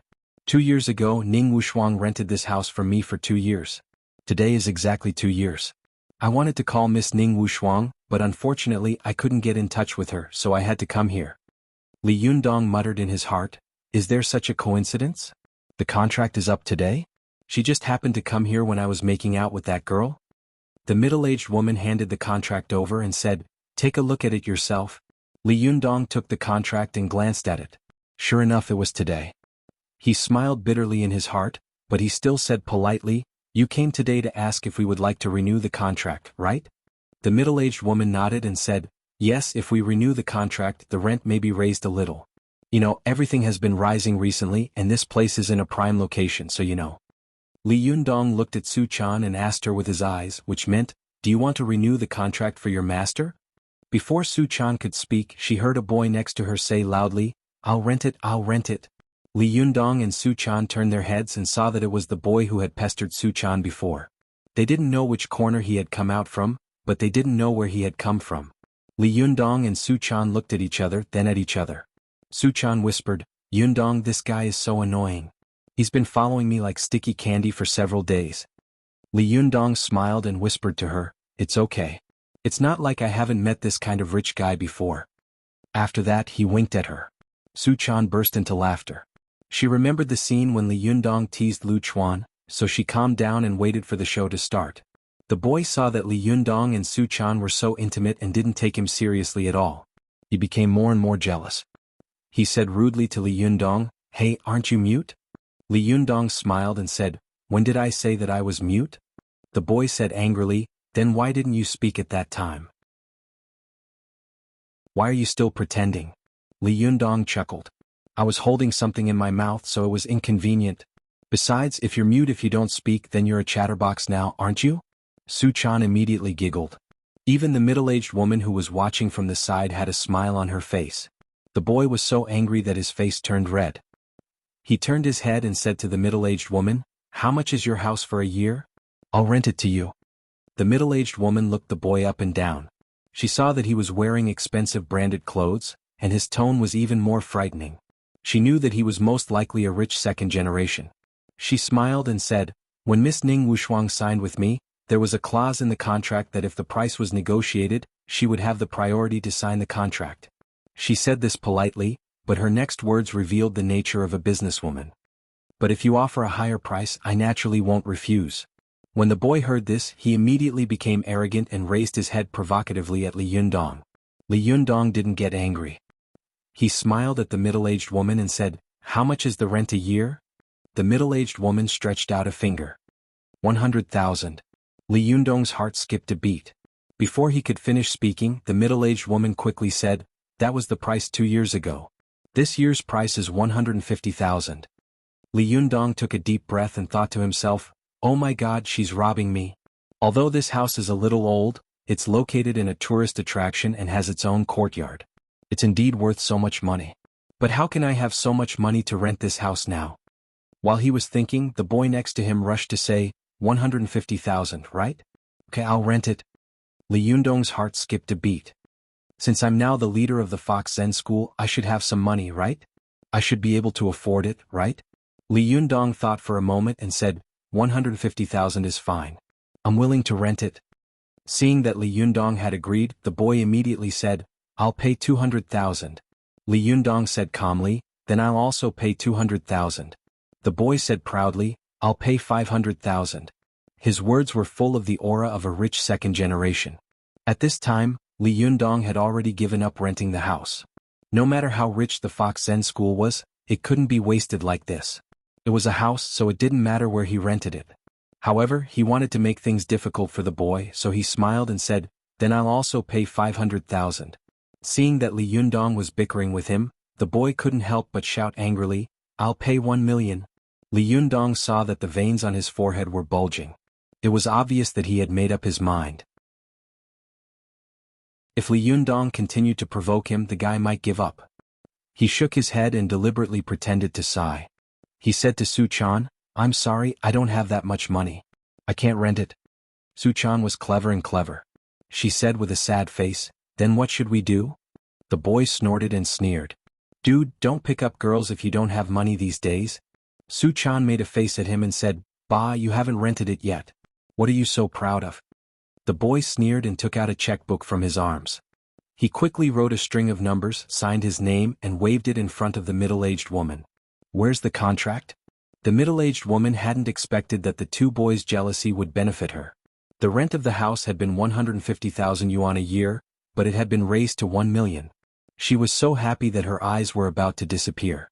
She quickly took out a folded contract from her bag and signed it, fearing that the boy would go back on his word. After the boy signed the contract, he laughed and said, "This place is mine from now on. Hey beauty, if you want to live here I have no problem with it, but as for you..." As he said this, he looked Li Yundong up and down and said disdainfully, "Forget it. I don't welcome you." Li Yundong deliberately sighed and said, "Girl, I've been driven away. What are you going to do?" Su Chan smiled without hesitation and said, "Of course I'll go with my master." Li Yundong thought for a moment and said, "Well, we don't have much luggage anyway. Let's go." Then he took Su Chan's hand and started to walk away. The boy next to her was dumbfounded. He stopped Su Chan and asked, "Hey beauty, you don't live here?" Su Chan blinked at him strangely. "I used to live here but not now." "You can live here," the boy said anxiously. "I have no problem with it." Su Chan waved at him and said crisply, "You're such a strange person. Of course I'll go with my boyfriend. Wherever he goes I'll go. Even if he has to live on the streets I'll follow him. But you're blind. My boyfriend is a great man and you actually showed off in front of him. You're like a mayfly trying to shake a tree. Ridiculous. Forget it, I'm not going to argue with you. I'm leaving. Don't follow me anymore or I'll make you pay." After that, she shook her fist at him and made a face at him. Li Yundong tried to hold back his laughter and sighed deliberately. Alas, it's not good for people to be too charming. Even if they're poor and have nothing, there are still beautiful women willing to follow them. Don't you think so, girl? Su Chan looked up with a smile and said sweetly, "Yes, master." After that, Li Yundong laughed and waved his hand. "Let's go. We're going to live on the streets." Su Chan giggled and wrapped her arms around Li Yundong's arm. She followed him step by step, her face full of happiness and sweetness. The boy was dumbfounded. His eyes stared straight ahead and he said, "Are these two retarded? Is there something wrong with this beauty's brain? She looks so beautiful. What's wrong with her brain?" The middle-aged woman put away the contract and said, "There's nothing wrong with their brains. I've seen countless people, but I've never seen such a dignified and elegant boy. Look at how miserable he is. Hey, he must be a great man. I think you've made a mistake." The boy immediately flew into a rage out of humiliation. He tore the contract in his hand frantically, grabbed the middle-aged woman's collar, and roared, "Give me back my check. I don't want to rent it anymore." Although the middle-aged woman was threatened, she was still calm. She sneered and said, "The contract has been signed in duplicate. It's written in black and white. Do you still want to deny it?" The boy grinned hideously and said, "Bitch, don't think that I'm easy to bully. Go and find out my name. How dare you cheat me of my money? Are you tired of living?" The middle-aged woman didn't react for a moment and said loudly, "Both of us were willing. I didn't cheat you." Xinyu slapped her and said, "If I say you're lying, then you're lying. You're playing tricks on me. You're tired of living. Why don't you go and find out my name?" After being slapped, the middle-aged woman suddenly reacted. She covered her face, her eyes flashing with hatred, but she asked, "Who is Shen Wankai in Tianan City to you?" Xinyu snorted and said, "He's my father." "What's wrong? Are you afraid?" The middle-aged woman took a deep breath, forced a smile and said, "So it's the young master of the Shen family. Why didn't you say so earlier?" She took out the check from her bag and handed it back. Then she tore the contract in her hand and said with a smile, "It's really a flood against the temple of the Dragon King. Wouldn't it have been fine if you had said so earlier?" Xinyu looked at her coldly and took the check. "At least you know what's good for you. Hey, let me ask you, do you know the name of that woman just now?" The middle-aged woman shook her head and said, "I don't know." Xinyu scolded, "Your landlord doesn't know the name of the tenant? Are you kidding me? No wonder you're still doing such a small business at such an old age. You deserve it." He turned his head in the direction of their departure and spat fiercely. "I'll find you sooner or later." After that he walked away quickly. The middle-aged woman waited for him to walk away before showing a fierce look in her eyes. She spat fiercely and said, "Bah, you want to fight with him? You're not even as good as a hair on his head. Who do you think you are? You're so arrogant because of your father. Sooner or later you'll get your retribution." Li Yundong didn't know that so many things had happened after he left. After walking for a while with Su Chan, she looked up at him and asked, Yundong, where are we going? Li Yundong smiled and said, of course we're going back to the Fox Zen school. I'll tell you what happened on the way. Su Chan smiled happily and said, okay, but I want to carry you on my back. As she spoke, she jumped onto Li Yundong's back. Li Yundong smiled lovingly and said, you want me to carry you to Mount Tianlong? Su Chan giggled and said, I want you to carry me for the rest of your life. Will you? Li Yundong smiled and said, okay, I'll carry you. The two of them talked and laughed, and their backs stretched out on the street as if they were one person. //7854627895541. That you're tuning in to the Han Li's Wuxia Adventures YouTube channel. We're so grateful for your support, and don't forget to subscribe to join us on this incredible journey through captivating stories. Your generosity through donations truly makes a world of difference, as it's the primary source of revenue that allows me to expand and enhance this channel for you. Thank you from the bottom of my heart for being a part of this adventure.